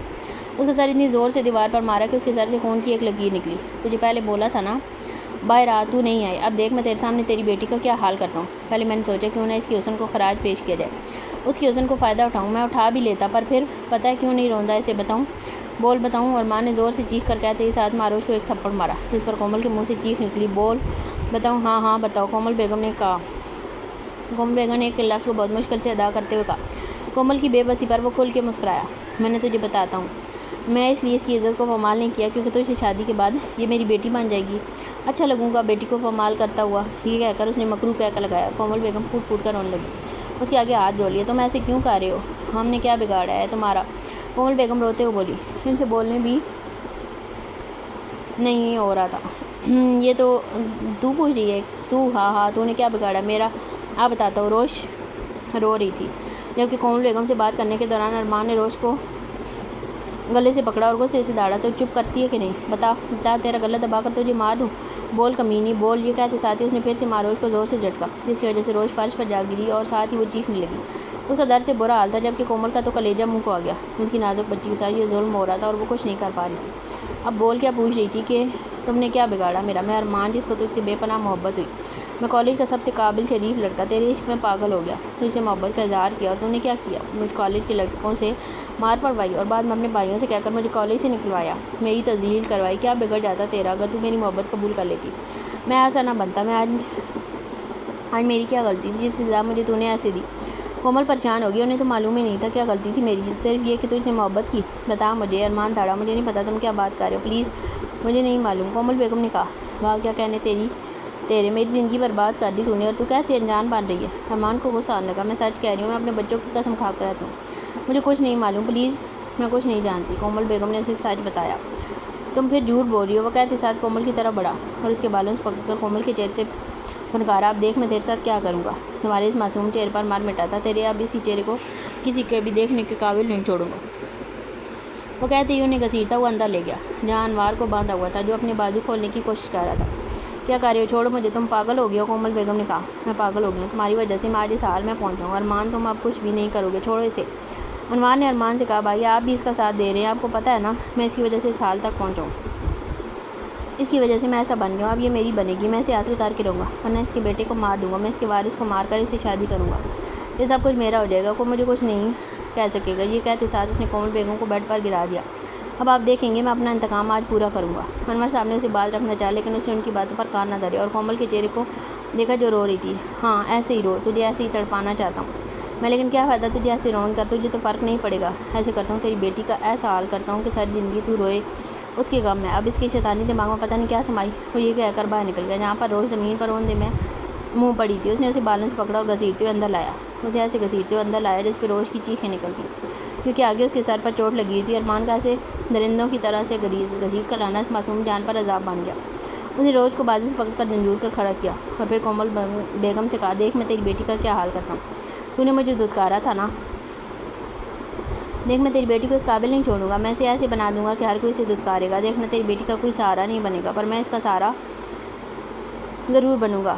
بابا تو نے مجھے دھتکارا تھا، میں تیری اس بیٹی سے بڑھاپے میں شادی کروں گا، اس نے یہ کہا اور زور سے روش کا سر دیوار پر دے مارا، اور اس نے زور سے روش کو دھکا دے کر اس کا سر دیوار سے مارا کہ روش کے خون سے دیوار رنگ گئی اور اس کے سر سے خون بہنا شروع ہو گیا۔ اس نے وہاں بس نہ کی، بلکہ اس نے روش کے بالوں سے پکڑا اور دوبارہ اس کا سر دیوار پر دے مارا۔ روش کی چیخیں پورے کمرے میں گونجنے لگی اور کومل بیگم تڑپ تڑپ کر اسے اپنی بیٹی کی زندگی کے بھیک مانگنے لگی۔ روش زمین پر ہی لیٹ کر تڑپنے لگی، اس کا سر، اس کا پورا منہ، اس کے کپڑے سب خون سے تار ہو چکے تھے، اس کے سر پر اتنا گہرا زخم آیا تھا کہ اگر کوئی دیکھ لیتا تو اس کا دل